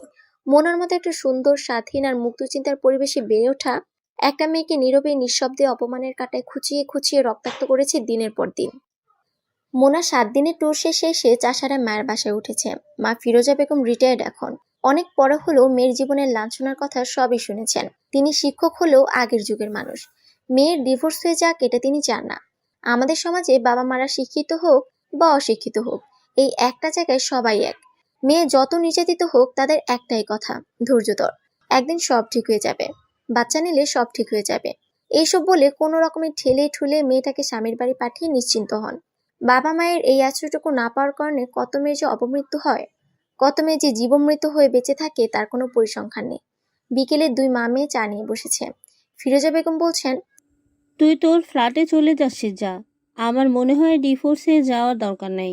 এই বয়সে এসে সবার কাছে প্রশ্নের সম্মুখীন হওয়ার কি দরকার? দেখবি হয়তো আজ আর তার ভুল বুঝতে পারবে। মোনা হাত তুলে থামিয়ে দিয়ে বলল, এই কথাটি তুমি আর একবারও বলবে না। 28 বছরে যার ভুল ভাঙেনি তার এখন ভুল ভাঙবে? আর ভাঙেই যদি, সে কি ফিরিয়ে দিতে পারবে আমার জীবনে 28টি বছরের সব না পাওয়া? মুছে দিতে পারবে দিনের পর দিন করে যাওয়া অসম্মানগুলো? তা কি আর হয় মা? প্রতিটা পা ফেলতে গেলেও আমার এক একটা কথা মনে আসে। জানো তুমি, সে আর তার মা বলে আমি নাকি শুয়ে বসে খাই, ঘরে এসি লাগিয়ে বেশি বিল তুলি, আমি নাকি কাগজের মতো টিস্যু ব্যবহার করি, আমি নাকি পানির অপচয় করি। প্রতিদিন অফিস থেকে এসেই মুখ কালো করে একটার পর একটা ভুল ধরতে থাকে। এখানে লাইট জ্বলছে কেন, ওখানে ফ্যান ছাড়া কেন, টেবিলের ওপর লেবুর খোসা পড়ে আছে কেন, বাথরুমের সাবান শেষ হয়ে গেছে আরেকটা দেয়া হয়নি কেন, সিঁড়িতে ময়লা কেন, তারপর খেতে বসে তরকারিতে এত তেল কেন, কখনো এত ঝাল কেন, মাছ এত বেশি রান্না হয়েছে কেন, দুধ বলক এসে পড়ে গেল কেন, এই যে এত কেন কেন, ভাত নরম হয়েছে কেন। কাজের মেয়েকে দিয়ে আমাকে কথা শোনায়, বলে মেয়ে মানুষকে নাকি থাপ্পড়ের ওপর রাখা দরকার। তুমি চিন্তা করো, সে আমাকে মিন করে কথাগুলো বলে, আর তুমি তার হয়ে ওকালতি করছো। আমার বাবা আমার মাথার ওপর থাকলে আমি এতদিন অপেক্ষা করতাম না। না রে, আমি তার পক্ষে বলছি না। বলেছি আমাদের সমাজে ডিভোর্সি মেয়েদের কেউ ভালো চোখে দেখে না। মোনা রেগে গিয়ে বলল, এই যে আমরা এই চিন্তাটা করি বলেই পুরুষগুলো লাইফ পেয়ে যায়। এই চিন্তাটা আমাদের বদলাতে হবে। আমার এই পুরো জীবনের যন্ত্রণা কি সমাজ ফেস করেছে? সে আমাকে মেরে কেটে টুকরো করে ফেলে সমাজে গিয়ে আসবে? আসবে না।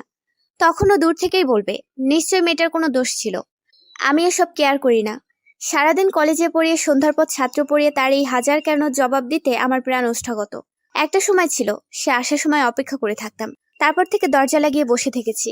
ছেলের বউ এসেছে 6 মাস হলো, সে এখন তার সামনে উল্টাপাল্টা কথা বলে। সেদিন নাস্তার টেবিলে বলছে, বুঝলে বৌমা, তোমার শাশুড়ি হচ্ছে নারীর জাগরণের নেত্রী, তুমি আবার ঢোলে ভিড়ো না। তার মা ঘুরে ঘুরে আগুনে ঘি ঢালেন। সে পোলাকেও আমার বিরুদ্ধে লাগিয়ে দিতে চেয়েছিল জানো। ও বুদ্ধিমতী মেয়ে বলে সব বুঝতে পেরেছে। কেন তোমার মনে নেই? আতিক বড় হবার পর আতিককেও আমার ব্যাপারে উল্টাপাল্টা বলে আমার কাছ থেকে সরাতে চেয়েছে। আমি মাফ করবো এদেরকে? অসম্ভব। আর একদিন তার মা বলছে, তোমার মাস্টারনির শাশুড়ির পাল্লায় পড়ো না, তাহলে সংসার শেষ। তাহলে তুমি বলো এসবের মধ্যে থাকা চাই? হ্যাঁ, আমি ডিভোর্স না দিয়েও পারতাম, কিন্তু এটা আমার সারা জীবনের অপমানের প্রতিশোধ। এটা না নিলে আমি শান্তি পাবো না। যুগে যুগে একই ঢোল পেটানো হচ্ছে মেয়েদের ত্যাগ করতে হয়। কেন? বিয়েটা কি মেয়েরা একা করে, নাকি এটা কোনো একপাক্ষিক চুক্তি? তাহলে ত্যাগ দুজনে কেন করবে না? ফিরোজা বেগম দীর্ঘশ্বাস ফেলে বললেন, আমি তোর কষ্ট বুঝি মা, তুই যা ভালো বুঝিস কর। এমন সময় লোপার ফোন এলো। মোনাকে জানালো বসার সব ফার্নিচার নিয়ে গিয়ে মোনার ফ্ল্যাটে গুছানো হয়ে গেছে। তার দাদি শাশুড়ি নাকি অনেক হইচই করেছেন। মোনার সাথে লোপার সম্পর্ক অনেক ভালো। লোপাকে আতিক পছন্দ করে বিয়ে করেছে, এটা আগে থেকে মোনা জানতো। আতিক মায়ের কাছে কোনো কিছু কখনো লুকোয়নি। মোনা যেদিন শুনেছে আতিক একজনকে পছন্দ করে, সে শুধু একটা কথাই বলেছিল, যাকে ভালোবাসো তাকে যদি সম্মানও করতে পারো তবেই তাকে বিয়ে করো, নইলে করো না। আমরা অনেক সময় চোখের ভালো লাগা কিছু সুপ্ত হিসেব নিকেশ মিলিয়ে একটা সম্পর্ক তৈরি করি, যাকে ভালোবাসা ভেবে ভুল করি। আসলে জিনিসটা তা না। ভালোবাসা হচ্ছে বন্ধুত্ব, সম্মান আর মমতার মিশেলে তৈরি একটা শক্ত আবেগময় অনুভূতি। এই অনুভূতি যদি তোমাদের ভেতরে সৃষ্টি হয় তবেই বিয়ে করবে। লোপাও আতিকের কাছ থেকে শুনেছিল কথাগুলো। সেই থেকে তার শাশুড়ির প্রতি একটা অন্যরকম শ্রদ্ধাবোধ কাজ করে। বিয়ের পর লোপা যখন এ বাড়িতে প্রবেশ করলো, তখন মোনা তাকে জড়িয়ে ধরে ঘরে তুলেছিল। রাতে শোবার আগে লোপার ঘরে ঢুকে পাশে বসে হাতটি বাড়িয়ে দিয়ে বলেছিল, আজ থেকে আমরা দুজন বন্ধু, রাজি? লোপাও অভিভূত হয়ে হাতটি আঁকড়ে ধরে বলেছিল, রাজি। আতিক তার বাবার অনুমতি নিয়ে বাসায় লোক ঢুকিয়েছে। আজাদ একটা কথাও বলেনি, দরজা বন্ধ করে বসেছিল। লোপা আর আতিক তাকে বলে বের হয়ে গেল বাসা গোছাতে। আজাদ বুঝতে পারলো আজ আর তার জায়গা কোথাও নেই। স্ত্রী, ছেলে, ছেলের বউ কোথাও না। আসলে দিন শেষে মানুষের অবলম্বন স্ত্রী, ছেলে, মেয়েই তো। জীবনের পরিপূর্ণতা তো এখানেই। সে যে এই বন্ধন সৃষ্টি করতে পারেনি, নিজ হাতে দিনের পর দিন নিজেকে বিচ্ছিন্ন করেছে, আজ কি করে শতচ্ছিন্ন সম্পর্ক জোড়া লাগবে? তার কোনো পথ আছে কি? অনেকটা আনমনেই ডায়েরিটা হাতে নেয় আজাদ। পৃষ্ঠা উল্টালে চোখে পড়ে, আজ নিজেকে নিজে প্রশ্ন করে দেখো তো, তুমি আমার সাথে যা করেছো এর বিনিময়ে তুমি কি পেয়েছো? তুমি আমার ভালোবাসা হারিয়েছো, আমার কাছ থেকে সম্মান হারিয়েছো, সহমর্মিতা হারিয়েছো। আমি তো মনে করি বউয়ের কাছ থেকে যে এই জিনিসগুলো পায় না সে অতি বড় দুর্ভাগা। বউকে যে বিপদে পাশে পায় না সে অভাগা। আজ তোমার ভাঙা সংসারের পূর্ণতা তোমার মা দিতে পারবে? মা একটা সুসজ্জিত সংসারের মধ্যমণি হয়ে থাকতে পারে। আজ তোমার শূন্য সংসারে তার স্থানটা কোথায়? মেয়েদের একটা সাইকোলজিক্যাল সমস্যা হয়ে থাকে ছেলেদের বিয়ের পরে, সেটা হলো আমার ছেলে হাতছাড়া হয়ে গেল, আর বোধ হয় আমাকে ভালোবাসবে না, আমি বোধ হয় সব হারালাম। ঠিক এইখানে একটা পুরুষের বিশাল দায়িত্ব থাকে মাকে আশ্বস্ত করার, তাকে বোঝানোর যে তুমি আমাকে হারাওনি, বরং এখন আমরা দুজনেই তোমার। আমাদের সবার উপরে তুমি ছায়া হয়ে থাকবে। তিনি যদি নিরাপত্তার অভাববোধ থেকে কোনো রকম ভুল আচরণ শুরু করেন, ছেলেটির ভূমিকা হলো সেটা শুধরে দেয়া। কিন্তু অনেক পুরুষ দেখা যায় সমস্যাটি এড়িয়ে যান, না দেখি না বুঝি ভাব করে। এতে সমস্যাটি একটা সময় গিয়ে জটিল হয়, আর তার পুরো দায়ভার গিয়ে পড়ে মেয়েটির ওপর। বউ ভালো না, কিছু ম্যানেজ করতে পারে না। আসলে এই ব্যর্থতা ছেলেটির। মূল সমস্যাটি কারোরই চোখে পড়ে না। কিছু পুরুষ আছে বউকে অসম্মান অবজ্ঞা করে মাকে বোঝানোর চেষ্টা করে মাই সব, বউ গেলে বউ পাওয়া যাবে। তারা বোঝে না এইরকম মানসিকতা নিয়ে দাসী পাওয়া যায়, বউ পাওয়া যায় না। আমি ভাবি তুমি বিয়ে না করে একজন আজীবনের জন্য দাসী নিয়োগ দিলে না কেন? বিয়ে করা বউ তো দাসী হতে পারে না, যার ঘুমানোর বা বিশ্রামের স্বাধীনতা নেই, আত্মপক্ষ সমর্থনের স্বাধীনতা নেই, যার মত প্রকাশের স্বাধীনতা নেই, অন্যায়কে অন্যায় বলার স্বাধীনতা নেই। সে কি স্ত্রী, নাকি সেই পুরোনো আমলের দাসী? ময়নাও মাঝে মাঝে তেজ দেখিয়ে বলতে পারে, আমি আপনাদের কাজ করব না, বিদায় করে দেন। কিন্তু এই কথাটি আমি বলতে পারিনি সম্মানহানির ভয়ে। একটা কাজের লোকের চেয়ে স্বাধীনতা কম ছিল আমার। কোনো জিনিস নিজে ইচ্ছে মতো সাজানোর অধিকার ছিল না আমার। তুমি বলে দিয়েছিলে। যেটা যেভাবে আছে সেভাবে থাকবে। আমার ঘরটা ছিল একদম চারিদিক বন্ধ একটা জায়গায়। তোমার ভালো না লাগলে তুমি আলাদা ফ্ল্যাট নিয়ে থাকো গিয়ে। তোমাদের শোকেসে পুরনো সব প্লাস্টিকের ফুল হাবিজাবি দিয়ে ভরা। আমি ওগুলো ফেলে দিয়ে গুলশান ডিসিসি থেকে কিছু ঘর সাজানোর জিনিসপত্র নিয়ে এলাম। তোমার মা আমাকে কিছুই বললেন না। তোমাকে গিয়ে কি বললেন? তুমি এসে আমার এত শখ করে কেনা ফুলদানিগুলো ছুঁড়ে ফেলে দিলে। বললে আমি নাকি তোমার মাকে অপমান করেছি। ওসব নাকি তার পুরনো স্মৃতি ছিল। আমি ওগুলোর মূল্য দেইনি। তোমার বাজে ব্যবহারে আমি হতভম্ব হয়ে গিয়েছিলাম। আমাকে কথাগুলো বুঝিয়ে বললেই হয়ে যেত। সেখানে সবার সামনে তুমি আমাকে অপমান করলে। আমার ছেলে দুটো মুখটা ছোট করে করুণ দৃষ্টিতে আমার দিকে তাকিয়েছিল। ময়নাও রান্নাঘর থেকে দৌড়ে দেখতে এসেছিল কি হয়েছে। সেদিন মনে হয়েছিল এই বাসায় ময়নারও করুণার পাত্রী আমি। আমি বারবার বুঝতে পারছিলাম তোমার মা তোমাকে বোঝাতে পেরেছেন যে আমাকে বিয়ে করে তুমি ঠকেছ। তারই বহিঃপ্রকাশ ঘটছে দিনের পর দিন। আমার দুটো ছেলের শুকনো ছোট করুণ মুখগুলো আমার প্রায় বেরি হয়ে আছে। তাই প্রচন্ড ঘৃণা আর অভক্তি নিয়ে আমি পড়ে রইলাম শুধু ওদের মানুষ করার আশায়। মা আর বউয়ের মধ্যে যে পুরুষ ভারসাম্য বজায় রেখে চলতে পারে না, মাকে খুশি করার জন্য যে সব সময় বউকে অবজ্ঞা করে, সে অতি নগণ্য পুরুষ। তাকে কাপুরুষ বললে কম বলা হয়। মানুষের জীবনে মা যেমন দামি, বউ তেমনি। ধর্মত এবং আইনত একটা মেয়ের দায়িত্ব নেওয়া মানে তার শরীর ভোগ করার এবং সংসারে খাটানোর অধিকার পাওয়া নয়। এই দায়িত্ব নেওয়ার মানে হলো সুখ দুঃখে, সুদিনে দুর্দিনে, সর্বাবস্থায় দুটি আত্মার এক হয়ে যাওয়া। একজনের পাশে আরেকজন দাঁড়িয়ে হাতটি বাড়িয়ে বলা, আমি আছি তো, ভয় কি? এই দুজনকে সমান পাল্লায় যে রাখতে পারবে না তার বিয়ে করার প্রয়োজন আছে বলে আমি মনে করি না। আজ তোমার ছেলেকে দেখো, অনেক কিছু শিখতে পারবে। সারা জীবন অবজ্ঞা করে বলে এসেছো ছেলে দুটো মায়ের মতো হয়েছে। আজ আমি গর্বিত আমার ছেলে দুটো আমার মতো হয়েছে। তবে তোমার মায়েরও গর্ব করা উচিত, তোমরাও তারই মতো হয়েছ। ডায়েরিটা পড়ে শেষ করো। কোর্টে এসে কিছু বলতে চাইলে কাজে দেবে। সন্ধেবেলায় আতিক অফিস থেকে ফিরে ফ্রেশ হয়ে ডাইনিংয়ে বসলো। এখন এই বাসার সহকারী হাসুরমা, আরেকজন ছুটা সহকারী আছে হাসিনা। সে দিনের বেলায় এসে কাটা বাছা, কাপড় ধোয়া, ঘর মোছা ইত্যাদি করে যায়। হাসুরমা সিঙ্গারা ভাজছিল। এর মধ্যে লোপা এসে গরম গরম নুডলস বেড়ে দিল। আতিককে আর মনিরা বেগমকে ডেকে নিয়ে এলো। মনিরা বেগম এসে বসে একটা ভুল দেখে ফেলেন। টেবিলটা ঠিক মতন মোছা হয়নি, পানি লেগে আছে, নুডলসকে রেঁধেছে তুমি না হাসুরমা? লোপা শান্ত স্বরে জবাব দিল। মনিরা বেগম বিরস মুখে বললেন, তাহলে আর ও মুখে দেওয়া যাবে না। দাও দুটো বিস্কুট দাও, চা দিয়ে খাই। আতিক নুডলস খাচ্ছে। আজাদ ও মুখে দিল, কই, খারাপ হয়নি। আসলে কিছু কিছু মানুষের কাজই হলো সারাক্ষণ অপরের ভুল ধরা। তাদের ধারণা তারা নিজেরা পারফেক্ট, আর বাকি সবাই ভুল। আতিক খেতে খেতে বলল, তোমার বয়স কত হলো দাদি? মনিরা বেগম চায়ে বিস্কুট ডুবিয়ে খাচ্ছেন। বললেন, 80-র উপরে। আতিক বলল, এত বছর কিন্তু অনেকেই বাঁচে না। তোমাকে আল্লাহ এখনো ভালোই রেখেছেন। এখন অন্তত মানুষের পিছনে না লেগে আল্লাহর দিকে মন দাও। কোথায় কি হলো না হলো এগুলো নিয়ে মাথা ঘামানোর দরকার নেই। মনিরা বেগম ফোঁস করে উঠে বললেন, তুই আমাকে বাঁচার খোঁটা দিলি, এই জন্য তোকে কোলে পিঠে করে বড় করেছে। হেই তো রেগে গেলে। তোমাকে খোটা দিলাম কোথায়? বললাম এ বয়সে একটু আল্লাহ খোদা নিয়ে ব্যস্ত থাকো। সংসার তো অনেক দেখলে। এমন সময় কলিং বেল বাজলো। আতিক দরজা খুলে দেখলো তার চাচা শাহেদ আর চাচি এসেছে। তারা 3 তলায় থাকে। মাঝে মাঝে খাবার দাবার পাঠিয়ে দায়িত্ব পালন করে। আর শাহেদ মায়ের সাথে তার যত রকম নেগেটিভ আলোচনায় সক্রিয় অংশগ্রহণকারী। আজাদ নিজেও শুনেছে কয়েকদিন, না শোনার ভান করেছে। আজ কেন জানি তার বিরক্ত লাগছে। লোপা রান্নাঘর থেকে নুডলস নিয়ে এলো। হাসুর মাকে চা দিতে বলল। শাহেদকে নুডলস বেড়ে দিচ্ছে লোপা। শাহেদ আতিককে উদ্দেশ্য করে বলল, তোরা নাকি উত্তরা চলে যাচ্ছিস? সেদিন তো সব পানি সার গেল দেখলাম। হ্যাঁ। কেন, এখানে নিজের বাড়িতে সমস্যা কি? আতিক অনেক আগে থেকে একে পছন্দ করে না। তার মাকে নিয়ে নানা রকম কুটকাচাল করাতে দাদির সাথে তার অংশগ্রহণ ছিল, তাই নীরবে তাকে অ্যাভয়েড করত। এখনো মাঝে মাঝে লোপাকে নিয়ে ঘুরিয়ে পেঁচিয়ে টুকটাক শোনায়। আতিক চায়ে চুমুক দিতে দিতে বলল, ওটাও নিজের বাসা। মনিরা বেগম শ্লেষের সাথে বললেন, মা ছেলেরা মিলে সুখের বাসা করেছে বুঝলি, এখানে সুখ নেই। শাহেদ আজাদের দিকে তাকিয়ে বলল, ভাইজানও কি যাচ্ছেন? আজাদ বলল, আমি কি করব সেটা পরের ব্যাপার। আপাতত মাকে তোমাদের সাথে নিয়ে যাবে।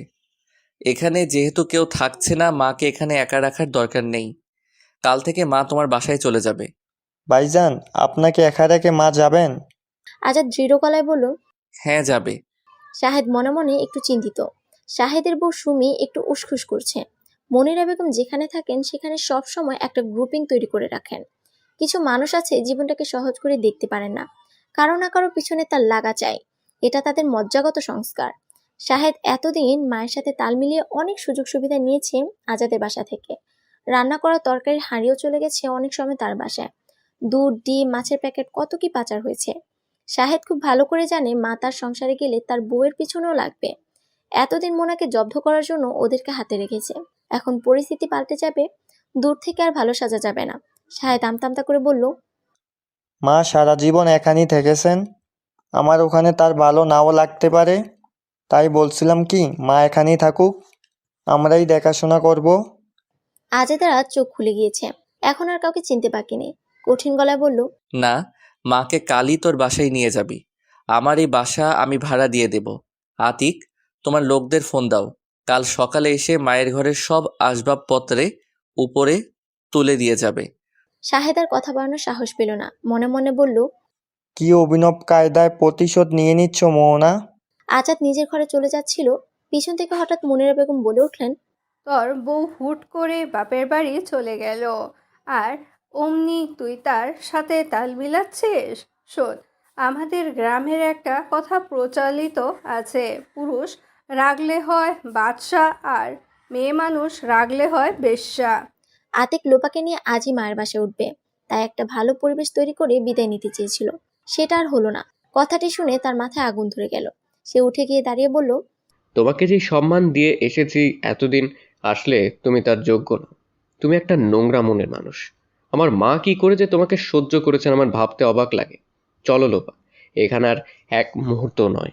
শাহেদ উঠে কিছু একটা বলার চেষ্টা করছিল, আতিক থামিয়ে দিয়ে বলল, ছোটবেলায় তোমার ঘাড়ে পিঠে চড়ে বড় হয়েছি, তোমাদের আদর ভোলার নয়, কিন্তু একটা ইনফিরিয়র কমপ্লেক্স থেকে তোমরা আমার মায়ের পিছনে লেগে থাকতে সব সময়। আমার মা সব সময় আমাদের বলতেন, তাদের সমস্যা আমার সাথে, তোমাদের দুই ভাইকে তারা ভালোবাসেন, তাদের সাথে কখনো খারাপ ব্যবহার করবে না। তোমরা যদি মানুষ হও তাহলেই আমার সব জবাব দেয়া হয়ে যাবে। এই হলো আমার মা, বুঝলে? তার আর তোমাদের মধ্যে তফাৎটুকু নিজেরাই চিন্তা করে বের করে নিও। সবাই চুপ। আজাদ কিছু একটা বলার জন্য ফিরে দাঁড়িয়েছিল, এর মধ্যে একটা ফোন এলো। ফোনটা রিসিভ করে সে তার ঘরের ভিতর ঢুকে পড়ল। আতিক আর লোপা বের হওয়ার আগে আজাদকে বলতে গেল। আজাদ ফোন রেখে চুপ করে বসে আছে। আতিকের আজ খুব খারাপ লাগছে। এই বাবাকে বোঝার বয়স হবার পর থেকে আপন ভাবতে পারেনি, সবসময় এড়িয়ে চলেছে। বাবাও সবসময় বলতো, তোমরা তো তোমাদের মায়ের ছেলে, আজ তাকে ছেড়ে যেতে কেন জানি কষ্ট হচ্ছে। এটাই বোধহয় রক্তের টান। আতিক আজাদের পাশে বসে বলল, তোমাকে রেখে যেতে কষ্ট হচ্ছে বাবা। মার সাথে রাগ করে তুমি আমাদের কখনো আমার ছেলে বলনি। আমার একটা প্রতিজ্ঞা ছিল, আমার মাকে একদিন আমি তোমার অবহেলা অসম্মান থেকে দূরে সরিয়ে নেব। আজ সেই দিন এসেছে। যাই বাবা। বলে আতিক কেঁদে ফেলল। আজাদ ছেলের পিঠে হাত রেখে বলল, তুমি যা করছো ঠিকই করছো, মন খারাপ করো না, আমার এটাই পাওনা ছিল। আতিক চোখ মুছে বলল, তারিক দূরে গিয়ে বেঁচে গেছে বাবা, এই কঠিন কাজটি তাকে করতে হয়নি। আজাদও চোখ মুছল, কঠিন পাষাণ ভেদ করে যেন এক বিন্দু জলের ছোঁয়া। ছেলের হাত ধরে বলল, তুমি কি জানো তোমার মা আমাকে ডিভোর্স দিচ্ছে? জানি। এইমাত্র মোনার উকিল ফোন দিয়েছিল, আগামী মাসের 30 তারিখে আমাকে কোর্টে থাকতে বলেছে। আতিক আজাদের মুখের দিকে তাকিয়ে যেন অন্য কাউকে দেখলেন। এই যেন তাদের সেই চিরচেনা বাবা নয়, যে কিনা কিছু হলেই আঙুল উঁচিয়ে তার মাকে বলতো, তোমার এখানে না পোষালে তোমার ছেলেদের নিয়ে চলে যাও। মনটা ভেতরে ভেতরে গুমড়ে কাচ্ছে যেন।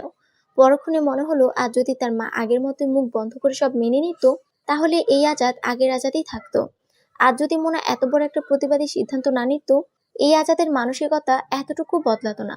তার চেয়েই ভালো, যার যা পাওনা তাই পাওয়া উচিত। আতিক শান্ত গলায় বলল, এটা মা আর তোমার ব্যাপার, আমার এখানে বলার কিচ্ছু নেই। আজাদ দীর্ঘশ্বাস ফেলে বলল, বুঝেছি, অবশ্য তোমাদেরও কোনো দোষ নেই। যাচ্ছ যাও, ভালো থেকো। নিচে নেমে গাড়িতে বসে আতিকের চোখ দিয়ে ঝরঝর করে পানি পড়ছে, আর মনে মনে ভাবছে আজ প্রতিষ্ঠিত অবস্থায়ও সে কি রকম দোটানায় পড়ে গেছে। একদিকে মা, আরেকদিকে বাবা। আতিক আজ উপলব্ধি করলো এজন্যই মা তাদের ছোটবেলায় এই সিদ্ধান্তটি নেননি। কচি মন এই বিচ্ছেদের কষ্ট হয়তো সহজে নিতে পারতো না, হয়তো বিভ্রান্ত হয়ে যেত মন। এই জন্যই মা সারাক্ষণ বলতেন, খুব ভালো মতো পড়াশোনা করবে। বাবা কি করলো না করলো এ নিয়ে মন ছোট করবে না। সব সময় মনে রাখবে তোমাদের মা আছে সাথে। এই কথাগুলি কি যে অনুপ্রেরণা দিত দুই ভাইকে। মা অসংখ্য কষ্ট সহ্য করে গেছে, তবু তাদেরকে অপরিণত বয়সে এত বড় মানসিক চাপ দিতে চায়নি, যার মুখোমুখি আজ সে হয়েছে। মা উকিল নোটিশ পাঠিয়েছে। পরিস্থিতি যেদিকে যায় যাক, মায়ের শান্তির জীবন সবকিছুর ঊর্ধ্বে। আতিকার লোপা চলে যাওয়ার পর আজাদ মোনার মায়ের বাসায় ল্যান্ডলাইনে ফোন দিল। ফিরোজা বেগম ধরলেন। আজাদ সালাম দিয়ে জিজ্ঞেস করলো, কেমন আছেন আম্মা? ফিরোজা বেগম একদম প্রস্তুত ছিলেন না, একটু থমকে গেলেন, সামনে নিয়ে বললেন, ভালো আছি। তা এত রাতে কি মনে করে? মোনার সাথে একটু কথা বলতে চাচ্ছি আম্মা। ও বোধহয় শুয়ে পড়েছে, আমি দেখছি। কতক্ষণ পর ফোন ধরে বললেন, ও তোমার সাথে কথা বলবে না। আম্মা একটা কথা বলি, মোনা যে উকিল নোটিশ পাঠিয়েছে আপনার কি কিছুই বলার নেই? ফিরোজা বেগম শান্ত অথচ দৃঢ়স্বরে বললেন, আমার কি কখনো কিছু বলা ছিল বাবা? তুমি যে আমার মেয়েকে দিনের পর দিন মানসিকভাবে নির্যাতন করে গেছো, আমি সব জেনেও কিছু বলতে পেরেছি না। একদিন তোমার মায়ের সাথে কথা বলতে গেলাম, উনি আমাকে বললেন আমি নাকি বেয়াদব মেয়ে পেটে ধরেছি, শিক্ষা দীক্ষা কিছু দেয়নি। তোমাকে একটা প্রশ্ন করি, আমার মেয়ে কখনো কি তোমার মায়ের সাথে ঝগড়াঝাটি করেছে? না। তাহলে আমার মেয়ে বেয়াদব হলো কি করে? জবাব নেই, তাই তো? সে সব হজম করে শুধু তোমার মুখের দিকে চেয়েছিল একটু পাশে পাওয়ার আশায়, একটু ভালোবাসার আশায়। তুমি কি তা দিতে পেরেছো? আজাদ চুপ করে রইল। ফিরোজা বেগম বলতে থাকলেন, শাশুড়ি হিসাবে বিন্দুমাত্র সম্মান আমাকে দাওনি তুমি। হাজার হাজার ছেলে মেয়ে আমার হাতে মানুষ হয়েছে, আর তুমি আমাকে বলেছো আমি নাকি আমার মেয়েকে শুধু ডিগ্রি দিয়েছি, শিক্ষা দিতে পারিনি। এখন আমার শিক্ষাহীন মেয়ে কি করবে না করবে সেটা তার ব্যাপার। ও ঘুম থেকে উঠলে কালকে তার সাথে কথা বলে নিও। এখন রাখছি। আজাদ ভালোভাবে বুঝতে পারলো মোনা জেগে আছে। মনিরা বেগম রাতে খাওয়ার জন্য ডাকলেন। আজাদ খাবে না বলার পরও এসে পিড়াপিড়ি করতে লাগলেন। মনিরা বেগম জানেন মোনা আলাদা হয়ে যাচ্ছে, ডিভোর্সের কথাটা উনি এখনো জানেন না। আজাদ শুয়েছিল, উঠে বসে বলল, তখন যে কথাটি বললে পুরুষ রাগলে হয় বাদশা আর মেয়ে মানুষ রাগলে হয় বেশ্যা, ওই মুহূর্তে মোনার উকিল ফোন দিয়েছিল, তাই তোমাকে জিজ্ঞেস করতে পারিনি। তোমাদের গ্রামের প্রচলিত কথা, এই কথাটি বলতে তোমার লজ্জা করলো না? তুমি একটা মেয়ে হয়ে আরেকটা মেয়েকে কিভাবে এ ধরনের কথা বললে? তোমার এসব অন্যায় কথাকে প্রশ্রয় দিতে গিয়ে আজ আমি বউ বাচ্চা সব হারাচ্ছি। কি লাভ হয়েছে মা তোমার এসব পলিটিক্স করে? কি পেয়েছো? তোমার জন্য আমাদের ডিভোর্স হয়ে যাচ্ছে। এবার খুশি তো? এইটাই তো চেয়েছিলে, তাই না? এবার তোমার ছেলে তোমারই থাকছে, আর কারোর সাথে টানাটানি করতে হবে না, মিথ্যে বদনাম বানিয়ে বানিয়ে বলতে হবে না। যাও, এবার নিশ্চিন্তে ঘুমাও গিয়ে। মনিরা বেগম কিছুক্ষণ হাঁ করে ছেলের মুখের দিকে তাকিয়ে থাকলেন, তারপর মাথা নিচু করে হেঁটে চলে গেলেন নিজের ঘরে। কথাগুলি বলে আজাদ মনের ক্ষোভ ছাড়লো ঠিকই, কিন্তু নিজের কাছে সে কোনো কৈফিয়ত দিতে পারল না। কেন সে শুধুই একতরফা বিচার করেছে? কোনোদিন মোনার কোনো কথা কি সে শুনতে চেয়েছে? শুনতে চায়নি। মোনাকে বোঝার চেষ্টা কি কখনো করেছে? করেনি। তাহলে আজ সে কোন মুখে মোনার সামনে গিয়ে দাঁড়াবে? সেদিন সারা রাত আজাদের ঘুম হলো না। মোনাকে কয়েকবার ফোন দিয়েছিল, সুইচ অফ দেখাচ্ছে। কাল মোনার ছুটি শেষ, হয়তো কালই ঢাকায় চলে আসবে, পরশু কলেজে জয়েন করবে। হাজার হাজার বার ভেবে দেখেছে আজাদ মোনার সাথে দেখা করবে কিনা, কিন্তু বারবার মনে হচ্ছে যদি মোনা ফিরিয়ে দেয়, কলেজ থেকে ফিরিয়ে দিলে সবাই ব্যাপারটা জানবে। ফ্ল্যাটে গেলেও গেটে পারমিশন নাও দিতে পারে। আজীবনের দাম্ভিকতা তাকে বারবার বাধা দিচ্ছে। যদি মোনা তাকে সবার সামনে অপমান করে ফিরিয়ে দেয়, তার চেয়ে কলেজে জয়েন করার পর ফোন দিবে। সকালবেলা একটু চোখ লেগে এসেছিল, ফোনের শব্দে ঘুম ভেঙে গেল। ধর্মর করে উঠে দেখলো 9টা বাজে। ফোন বাজতে বাজতে কেটে গেল। অপরিচিত নাম্বার, কি হতে পারে ভাবতে ভাবতে আবার রিং হলো। আজাদ রিসিভ করলো। আতিক তার অফিসের নাম্বার থেকে ফোন দিয়েছে, বলল 3 জন লেবার পাঠিয়ে দিচ্ছে, বাসায় এসে তার দাদির জিনিসপত্র উপরে তুলে দিয়ে যাবে। আজাদ বলল, 12টার দিকে পাঠাও। আজাদ বাইরে এসে দেখলো তার মায়ের দরজা বন্ধ। হাসুর মা এসে বলল, নাস্তা দিব ভাইজান? দাও। মা খেয়েছে? না, খালাম্মা সকালে 1 কাপ লাল চা নিয়েছে। আচ্ছা, আমাকে নাস্তা দাও। কফি বানাতে পারো? হাসুর মা মহা উৎসাহের সাথে বলল, পারি ভাইজান, মামির কাছ থেকে শিখছি। কিভাবে বানাই কয়েকদিন দেখিয়েছে, তারপর একদিন মামি আমারে বানাইতে দিছিল। ঠিক আছে, এখন বানাও দেখি কেমন পারো। হাসুর মা খুশি মনে কফি বানাতে চলে গেল। এই ফাঁকে নিজেও একটু খাবে। আসলে আগের দিনের মানুষগুলো কিপটি হয়, মনে মনে বলছে হাসুর মা। লোপা মামি 2 দিন নিজের খাওয়ার সময় কফি খাইতে দিছে, তাই দেইখা খালা আম্মা কত কথা শোনাইল। মামিরে বলল, কাজের লোকেকে কাজের লোকের মতোই রাখবা, এদের লাই দিলে মাথায় ওঠে। আমরা কাজের লোক বলে কি মানুষ না? আমাদেরও তো শখ সাদা আছে। মোনা ভাবি নিজেরাই যা খায় তাই দিয়েই নাস্তা দেয়, আর খালা আম্মা 2-3 দিনের যত বাসি খাবার আছে তা খাইতে দেয়। এত বছর কাজ করি, তাও তার মায়া হয় না। মোনা ভাবি লুকিয়ে লুকিয়ে ভালো খাবার দিত। লোপা মামি অবশ্য এত ভয় পায় না, খালা আম্মার সামনেই এটা সেটা দিয়ে দেয়, কিছু বললেই বলে দেয় ওরা গরিব মানুষ, আমরা ভালো মন্দ খেতে না দিলে ওরা কোথায় গিয়ে খাবে দাদি? আসলে আজকালকার মেয়েদের দিল বড় হয়। এটা হাসুরমার মনের কথা। মনে মনে এসব বলতে বলতে কফি বানানো শেষ করে হাসুরমা আজাদের মগ ভরে নিজের জন্য ছোট একটা কাপে একটুখানি ঢেলে রাখে। আজাদ চুমুক দিয়ে বলে, বেশ ভালোই তো বানিয়েছো। হাসুরমা খুশি মনে রান্নাঘরে ঢুকে যায়। খালা আম্মা ঘর থেকে বের হওয়ার আগেই কফি শেষ করতে হবে, দেখে ফেললে আর রক্ষা নাই। আজাদ কফি খেতে খেতে মেল চেক করছে। এই সপ্তাহেই একটা কোম্পানি থেকে জব কনফার্ম করার কথা। গত 2 দিন মেল খুলেনি আজাদ। আজ দেখলো অনেক কিছু জমে আছে। তার মধ্যে তার চাকরির কনফার্মেশন লেটারটাও আছে। সিএফও হিসেবে নবায়নযোগ্য চুক্তিতে 1 বছরের জন্য নিয়োগপ্রাপ্ত হয়েছে আজাদ। সে অবশ্য 3 বছরের জন্য আবেদন করেছিল। যাই হোক, তবুও খুশি সে। এই মুহূর্তে খবরটি তার মোনাকে জানাতে খুব ইচ্ছে করছে। নিজের অজান্তে একটা দীর্ঘশ্বাস বেরিয়ে এলো। কদিন পর যার সাথে আর কোনো সম্পর্কই থাকবে না, তাকেই কেন এখন জানাতে ইচ্ছে করছে? অথচ কোনো কাজ সে কখনো মোনাকে জানানোর প্রয়োজন মনে করতো না। একদিন সাহায্য কিছু লোক নিয়ে ড্রয়িং রুমে ঢুকে সোফা সরানো শুরু করলো। মোনা জিজ্ঞেস করার পর বলল, ভাইজান বলেছে পুরনো সোফা চেঞ্জ করতে। ওয়াল ক্যাবিনেট হবে, ঘরের লোক ঢুকে কাজ শুরু করেছে। মোনা জানে না ছাদের লোক গিয়ে গাছ লাগানোর কাজ চলছে। মোনা তাও জানে না। তারপর থেকে কোনো কিছুতেই মোনা কখনো নাক গলেনি। আজ তার চাকরি হলো কি হলো না তাতে মোনার কি এসে যায়? মনিরা বেগম এতক্ষণে ঘর থেকে বের হলেন। যেন কোনো রকম অস্বাভাবিক কিছু ঘটেনি এমন ভাবে হাসুমাকে ডেকে কি রান্না হবে বলে দিলেন। তারপর আজাদের কাছে এসে বসলেন। ঠান্ডা মাথায় বললেন, শোন বাবা, তোমাকে একটা কথা বলি, মন দিয়ে শোনো। আজাদ চুপ করে তাকিয়ে আছে মায়ের দিকে। তার মা বলছেন, আমরা সারা জীবন শুনে এসেছি মেয়ে মানুষ লাল শাড়ি পরে স্বামীর বাড়ি ঢোকে আর বের হয় সাদা কাফন পরে। 2 কলম পড়াশোনা করে এখানকার মেয়েরা ধরাকে সারা জ্ঞান করে। স্বামীকে তালাক দিবে এ কোনো ধারার মেয়ে মানুষ?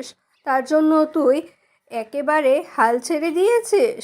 ডিভোর্স দিলে দিক, তোর কিসের অভাব? দরকার হয় তুই আরেকটা বিয়ে করবি। পুরুষ মানুষের আবার বয়স কি কোথায় আছে না? এক মুরগির জান থাকতে পুরুষ মানুষ বিয়ে করতে পারে। আর তুই ও দেখিয়ে দিবি, আর মানবি না। আজাদের এই মুহূর্তে কোনো তর্কে যেতে ইচ্ছে করছে না, মাথাও গরম করার ইচ্ছে নেই। চুপ করে মেল ঘাটাঘাটি করছে। আসলে কিছু মানুষ আছে, এদের জীবনে যত বিপর্যয় আসুক এরা বদলায় না। এদের বিবেক বোধ কখনোই জাগ্রত হয় না। এটা আসলে শিক্ষা অশিক্ষার ব্যাপার না। উনি কম শিক্ষিত তাই এরকম চিন্তাধারা তা নয়। আগেকার আমলে বেশিরভাগ মেয়েদের খুব অল্প বয়সে বিয়ে হয়ে যেত। পড়াশোনা শেষ করতে পারতো না। কম শিক্ষিত মহিলাই ছিলেন বেশি, অথবা কোনো রকম নামটি লিখতে জানেন। এরকম অনেক মহিলা ছিলেন যাদের জ্ঞান বুদ্ধি মানবিকতা মানসিকতা ছিল অসাধারণ। চিন্তা চেতনায় প্রজ্ঞায় তারা কোনো দিক দিয়ে কম ছিলেন না। এই জিনিসগুলি রক্তের ভিতরে প্রবাহিত হয় বংশ পরম্পরায়। আবার অনেক শিক্ষিত মহিলাও আছেন যারা মনিরা বেগমের মতোই সংকীর্ণ মনা। তাদের ধমনীতে এই জিন প্রবহমান। তারা কখনোই বদলায় না। তারা কখনোই সংকীর্ণতার ঊর্ধ্বে উঠে নিজের ভুলটা স্বীকার করতে পারে না। তাই আজাদের মা বলেই যাচ্ছেন, ছেলেগুলো হয়েছে নিমখারাম, একবারও তোর কথা ভাবলো না। না ভাবে না ভাবুক, তোরও তাদের নিয়ে ভাবার দরকার নেই। তুইও নতুন করে তোর জীবনের চিন্তা কর। তোমার বয়স হয়েছে, 2 দিন পর আমি অফিসে চলে যাব। তোমার একা বাসায় থাকা ঠিক হবে না। তুমি শাহিদের কাছে চলে যাও। হাসুর মা যদি মোনার কাছে যেতে চাই যাক। আমি দারোয়ানকে বলে রেখেছি, একজন বাবুর্চি ঠিক করে দেবে। মনিরা বেগম হাল ছাড়লেন না, বললেন, তোকে না বললাম বাবা, হতাশ হবি না। হতাশ হওয়া পুরুষ মানুষের কাজ না। তারপর ক্ষোভের সাথে বললেন, তুই কি তাকে মেরেছিস না কেটেছিস নাকি খেতে দিসনি? পুরুষ মানুষ একটু রাগ থাকতে হয় সংসার করতে গেলে। তাই বলে সংসার ছেড়ে চলে যেতে হবে? তাই তো যুগের পর যুগ ধরে এই সংসার চলে আসছে স্বামীর বাড়িতে। মেয়েদের দুটো খেতে পড়তে পারলেই হলো, এর বেশি আর কি দরকার? পুরুষ মানুষের অন্যায় অযৌক্তিক রাগ হজম করে কলের পুতুলের মতন মর্যাদাহীন জীবনযাপন করতে করতে কখন যে তাদের আত্মীয়টি মরে যেতে তারা মোটেও টের পেত না। কুয়োর ব্যাঙ এর মতন কুয়োকেই সমুদ্র জেনে তারা জীবন পার করেছে। মুক্তির চিন্তা কখনো তাদের মাথায় আসতে দেওয়া হয়নি, তাই তারা যা পারেনি সেটা অন্য কেউ পারতে দেবে না।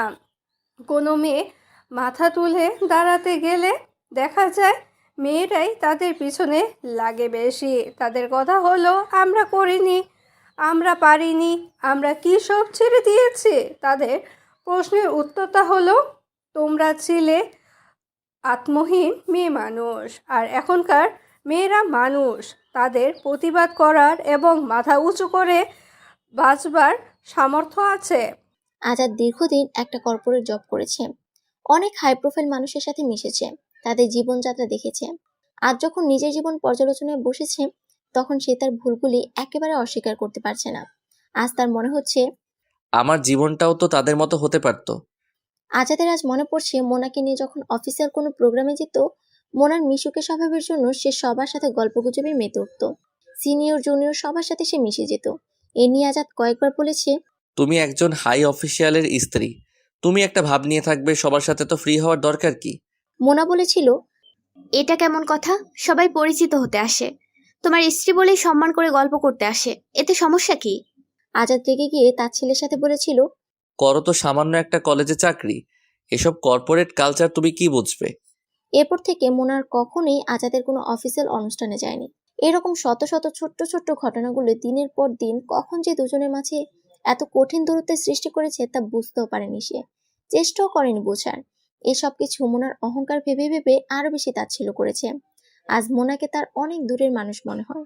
কতদিন তারা এক বিছানায় থাকেনি, কতদিন মোনার মুখের দিকে ভালো করে তাকিয়ে দেখেনি, কতদিন হাত দুটি ধরেনি, কতদিন প্রয়োজন ছাড়া একটু হেসে কথা বলেনি। বছরের পর বছর মোনা ঘরে নাস্তা আর দুপুরের খাবার পায় না। তার মা খোটা দিত, ম্যাডামের জন্য টেবিলে খাবার তৈরি রাখতে হয়, অথচ বাসার সহকারীর বেতন হতো মোনার টাকায়। মোনা কলেজে গিয়ে সকালের ক্লাস নিয়ে তারপর নাস্তা কিনে খেত, দুপুরেও ক্যান্টিন থেকে কিনে খেত মোনা। সকালে দুপুরে খায় না, তাও দোষ। ছেলেকে বলেছেন, তোর বউ টাকার গরম দেখায়, বাইরে খায়। কাজের সহকারী মেয়েটা মোনার টিফিন গুছিয়ে দিত, তাই মেয়েটাকে সকালে পাঠিয়ে দিত সিঁড়ি বা ছাদ ঝাড়ু দিতে, কখনো পাঠাতো গাছে পানি দিতে। একটা না একটা কাজে আটকে রাখতো। মোনা আজাদকে বলেছিল, সিঁড়ি ছাদ ঝাড়ু এগুলো যে কোনো সময় দেয়া যায়, সকালে নাস্তার সময়টা ওকে রান্নাঘরে রাখা যায় না? আজাদ জবাব দিয়েছিল, এটা মার ব্যাপার, তুমি কি সংসার দেখো যে তোমার কথা মতো হবে? তারপর থেকে মোনা 2 বেলা বাইরে খেত। আজাদ কখনো বলেনি কি খাও, কোথায় খাও। তার মা বলেছে টাকার গরম দেখায়, সেও তাই ধরে নিয়েছে। কত বিবাহ বার্ষিকী এসেছে গিয়েছে, কখনো একটু শুভেচ্ছা জানানো হয়নি। শরীর খারাপ হয়েছে, জ্বর হয়েছে, কখনো গায়ে হাত দিয়ে দেখেনি। এটা কি হওয়ার কথা ছিল? মোনা খুব হাসি খুশি মিশুকে মেয়ে ছিল, যা দেখে তাকে পছন্দ করেছিল আজাদ। তাহলে এমন কেন হলো? মোনার কাছে তার চাওয়ার ছিল অনেক কিছু, সেই চাওয়াটাকে সে মোনার উপর চাপিয়ে দিয়েছিল। তার চিন্তায় আসেনি চাপিয়ে দিয়ে কিছু পাওয়া যায় না, পেতে গেলে আগে দিতে হয়। কাউকে তার পাওনাটুকু দিয়ে পূর্ণ করলে তবেই না সে অন্যকে পূর্ণ করতে পারে। শূন্য মন নিয়ে মানুষ কখনোই কাউকে পূর্ণতা দিতে পারে না। মোনা কর্মক্ষেত্রে জয়েন করেছে। নারায়ণগঞ্জ থেকে ভোরে রওনা দিয়ে সরাসরি কলেজে সে লোপার সাথে কথা হলো। ঘরের কিছু জিনিসপত্র কিনতে হবে। লোপা অবশ্য প্রস্তাব দিয়েছিল আগের বাসায় এত এত জিনিসপত্র, তার থেকে কিছু নিয়ে আসলেই হয়। মোনা না করে দিয়েছে। যা কিছু মোনার নিজের কেনা সেগুলো শুধু লিস্ট করে দিয়েছিল লোপাকে, এর বেশি কিছু লোপা নেয়ও নি। প্ল্যান করা হলো বিকেলে কলেজ শেষ করে দুজন মিলে মার্কেটে যাবে। 11টার দিকে ক্লাস শেষ করে আসার পর পিয়ন চা বিস্কুট দিয়ে গেল। টুকটাক কিছু ফাইলের কাজ চেক করে মোনা চায়ে চুমুক দিতে দিতে মোবাইল হাতে নিল। কলেজে থাকলে মোবাইল সাইলেন্ট করা থাকে। দেখলো অনেকগুলি কলেজে আছে, একটা আতিকের, বাকি সবগুলো আজাদের। মেসেঞ্জারে 2টো মেসেজ, একটাতে আজাদ লিখেছে তার চাকরির খবর, আরেকটা মেসেজ একটু বড়, তাতে লেখা ছিল, জানি ফোন ধরবে না, তবুও দিয়েছিলাম। আমাদের দীর্ঘ বিবাহিত জীবনে আমরা দুজন 2 মেরুর বাসিন্দা ছিলাম, এটা সত্যি। আমরা কেউ কাউকে বুঝে চলার চেষ্টা করিনি, না আমি না তুমি। আমি ভুল পথে চলেছি, আর তুমি আমাকে অত্যন্ত যত্নের সাথে অবহেলা করে নীরবে দূরে সরিয়ে দিয়েছো, আমার দিক থেকে মুখ সরিয়ে নিয়েছো। তুমি কি আমাকে বোঝাতে পারতে না দূরে সরে না গিয়ে কাছে টেনে আমার ভুলগুলো ধরিয়ে দিতে পারতে না? একদিন হয়তো আমি ঠিকই বুঝতাম, কিন্তু তুমি তা কখনোই করনি। আমার অনেক ভুল ছিল, আমি স্বীকার করি, কিন্তু তোমার অহংকার বোধও কি এই দূরত্বের জন্য দায়ী নয়? ছেলেদের নিয়ে একটা আলাদা জগৎ তৈরি করে তুমি তোমার মতো থেকেছ। আমি চেয়ে চেয়ে দেখেছি, লোভ হয়েছে খুব তোমাদের মাঝে ঢোকার, কিন্তু তোমাদের বোঝাতে পারিনি। একবার তুমি আড়ং থেকে 3টি কাপ পিরিচ কিনে নিয়ে এলে, এসেই ছেলেদের দেখিয়ে বললে, এটা আমাদের 3 মা ছেলের। বিকেলবেলা ছেলেদের নিয়ে বারান্দায় বসে চা খেলে, আমি খেলাম ডাইনিংয়ে বসে। ব্যাপারটিতে আমি কষ্ট পেয়েছিলাম, বুঝতে দেইনি কখনো। তোমার নীরব তাচ্ছিল্য আমাকে আরও রাগী করে তুলেছে। তোমাকে আরও আঘাত করার জন্য তখন যা নয় তাই করেছি। সংসারে একজন খারাপ হলে আরেকজনকে ঠান্ডা মাথায় হাল ধরতে হয়। তুমি নীরবে হাল ছেড়ে দিয়ে নিজের মতো নোঙর তৈরি করে নিয়েছ, আর আমি হাল ছাড়া নৌকোর মতো যে যেদিকে চালায় সেদিকে ছুটেছি। এর জন্য কি তুমি একটু দায়ী নও? আজও আরও একবার আমরা চিন্তা করে দেখতে পারি না? ভাঙার আগে আরেকবার। মোনা মেসেজটা পড়ে খুব গভীরভাবে তার সারমর্ম পর্যবেক্ষণ করতে লাগলো। মানে কি আজাদ বোঝাতে চাইছে এই পরিস্থিতির জন্য আমিও দায়ী? সত্যি কি তাই? আমি কি তাকে বোঝাতে পারতাম? সে কি শুনতো আমার কথা? আমি বোঝাতে গেলে কি সে আসলেই বুঝতো? কি জানি, হয়তো দিনের পর দিন আত্মসম্মান বিসর্জন দিয়ে হাতে পায়ে ধরতে থাকলে হয়তো কিছুটা পরিবর্তন হতো। সংসার টেকানোর জন্য আমাদের অধিকাংশ মেয়েই যা করে থাকে। মোনা কাজে মন দিতে পারছে না। শিক্ষকরা কেউ কেউ আসছে, 2-1টা কাজের কথা বলছে, সামনে পরীক্ষা, এ নিয়েও সবার সাথে বুঝতে হবে, কত কাজ। কিন্তু অস্থির মন নিয়ে কাজ করা বা কাজের পরিকল্পনা করা কোনোটাই হয়ে ওঠে না। মোনা এই মুহূর্তে সব চিন্তা দূরে সরিয়ে রাখলো। রাতে বাসায় বসে চিন্তা করা যাবে। অফিস সহকারীকে ডেকে একটা মিটিং এর নোটিশ এবং এজেন্ডা বুঝিয়ে দিল।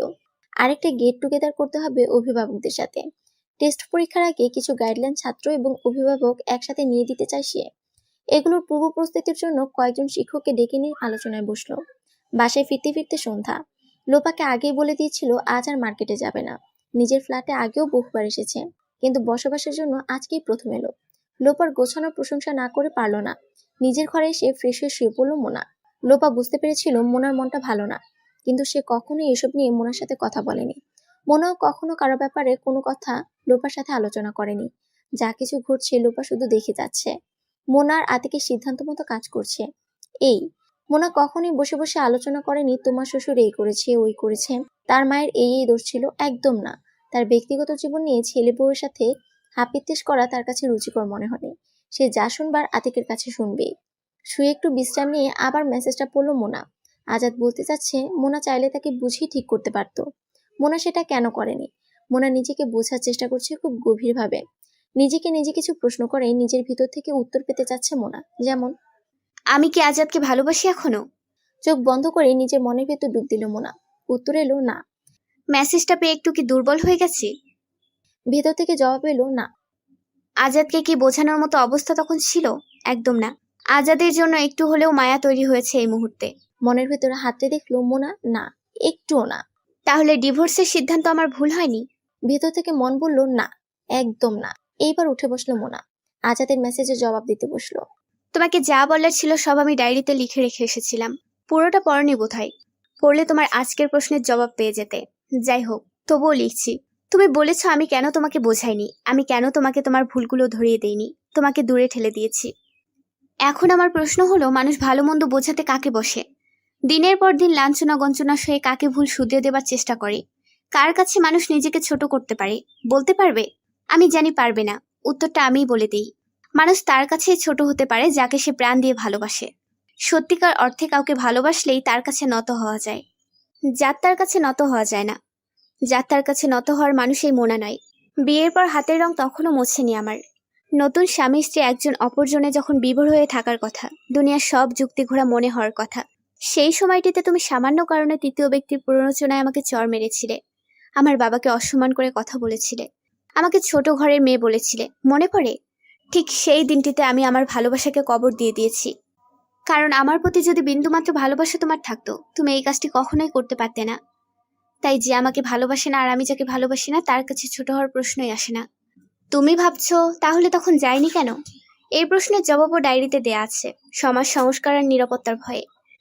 ভেবেছিলাম 8-10টা মেয়ের মতো নাক মুখ বন্ধ করে দিন কাটিয়ে দেব, কিন্তু দিনের পর দিন তোমার আচরণ আমাকে সাহসী করে তুলেছে। আমি একটু একটু করে মানসিকভাবে প্রস্তুত হয়েছি। আজ আমার আবার ভেবে দেখার তো কিছু নেই। যা ভাবার ভেবে নিয়ে আমি বের হয়েছি। আর তোমার মায়ের প্রতি আমার কোনো অভিযোগ নেই। তিনি জীবনে অনেকটা সময় পার করেছেন একটা কঠিন পরিস্থিতির ভেতর দিয়ে। হয়তো এরই প্রভাব ছিল তার আচরণে, কিন্তু তুমি তাকে শুধরে না দিয়ে নিজেই নিজেকে ছোট করেছো। আর তুমি আজকে এত বড় একটা মেসেজ আমাকে দিয়েছো। তোমার যদি মনে হতো আমার জন্য এতটুকু ভালোবাসা আছে তোমার, তুমি একবার হলেও বলতে, কিন্তু বলতে পারোনি। যাই হোক, যে মন একবার নয় দুবার নয় বারবার ভেঙে যায়, তার জোড়া লাগানো যায় না। বৃথা চেষ্টা করার কি দরকার? তার চেয়ে এই ভালো যার যার মতো দুজনেই ভালো থাকি। আশা করবো এসব মেসেজ দিয়ে আমার সময় নষ্ট করবে না। তোমার মতো অনেক বড় কর্পোরেটর চাকরি না করলেও আমাকে অনেক ব্যস্ত থাকতে হয়। নতুন চাকরির জন্য অভিবাদন। আজাদ রাতের বেলা খুব মনোযোগ দিয়ে মেসেজটি পড়ল। সত্যি আজ তার মনে হচ্ছে এই কাজটি সে না করলেও পারত। যে সম্পর্ককে সে অঙ্কুরিত অবস্থায় উপড়ে ফেলেছে, তার শিকড় তৈরি না হলে কাকে দোষ দেওয়া যায়? তারপর কোর্টে দাঁড়ানোর আগে আজাদ আরো কয়েকবার মোনার সাথে যোগাযোগ করার চেষ্টা করেছে। মোনা কোনো সুযোগ দেয়নি। মানুষ অন্য সব কষ্ট হয়তো ভুলতে পারে, কিন্তু অপমান আর অসম্মানিত হওয়ার কষ্ট সহজে ভুলতে পারে না। তাই নির্ধারিত তারিখে কোর্টে মোনার সাথে দেখা হয়েছিল আজাদের। আজাদ তার ভুল স্বীকার করে অনেক কথাই বলতে চেয়েছিল, মোনা শোনার চেষ্টা করেনি। মোনাকে যখন ডাকা হলো, তখন সে ধীরে সুস্থে উঠে আদালতকে বলেছিল, আমি আজ কারো কোনো দোষ ত্রুটি পর্যালোচনায় যাচ্ছি না। আমার কথাও খুবই সামান্য। আজ থেকে 28 বছর আগে কয়েকটা কাগজে স্বাক্ষর করে আমাদের মধ্যে একটা কাগজের সম্পর্ক তৈরি হয়েছিল। কাগজের সম্পর্কের সাথে সাথে যে মনের বন্ধন হয় সেটা আমাদের মধ্যে হয়নি, হয়তো বিধাতা চাননি। আর কাগজের সম্পর্কগুলো তো কাগজের মতোই হালকা হয়, তাই না? বারবার ছিঁড়ে খুঁড়ে যায়, বারবার জোড়া দিতে হয়। একটা সময় এসে জোড়া দেওয়ার জায়গাটাও আর থাকে না। তাই আজ আমি সেই কাগজে আবার স্বাক্ষর দিয়ে এই সম্মানহীন সম্পর্কের ইতি টানতে চাচ্ছি। এর বেশি আমার আর কিছু বলার নেই। সমাপ্ত।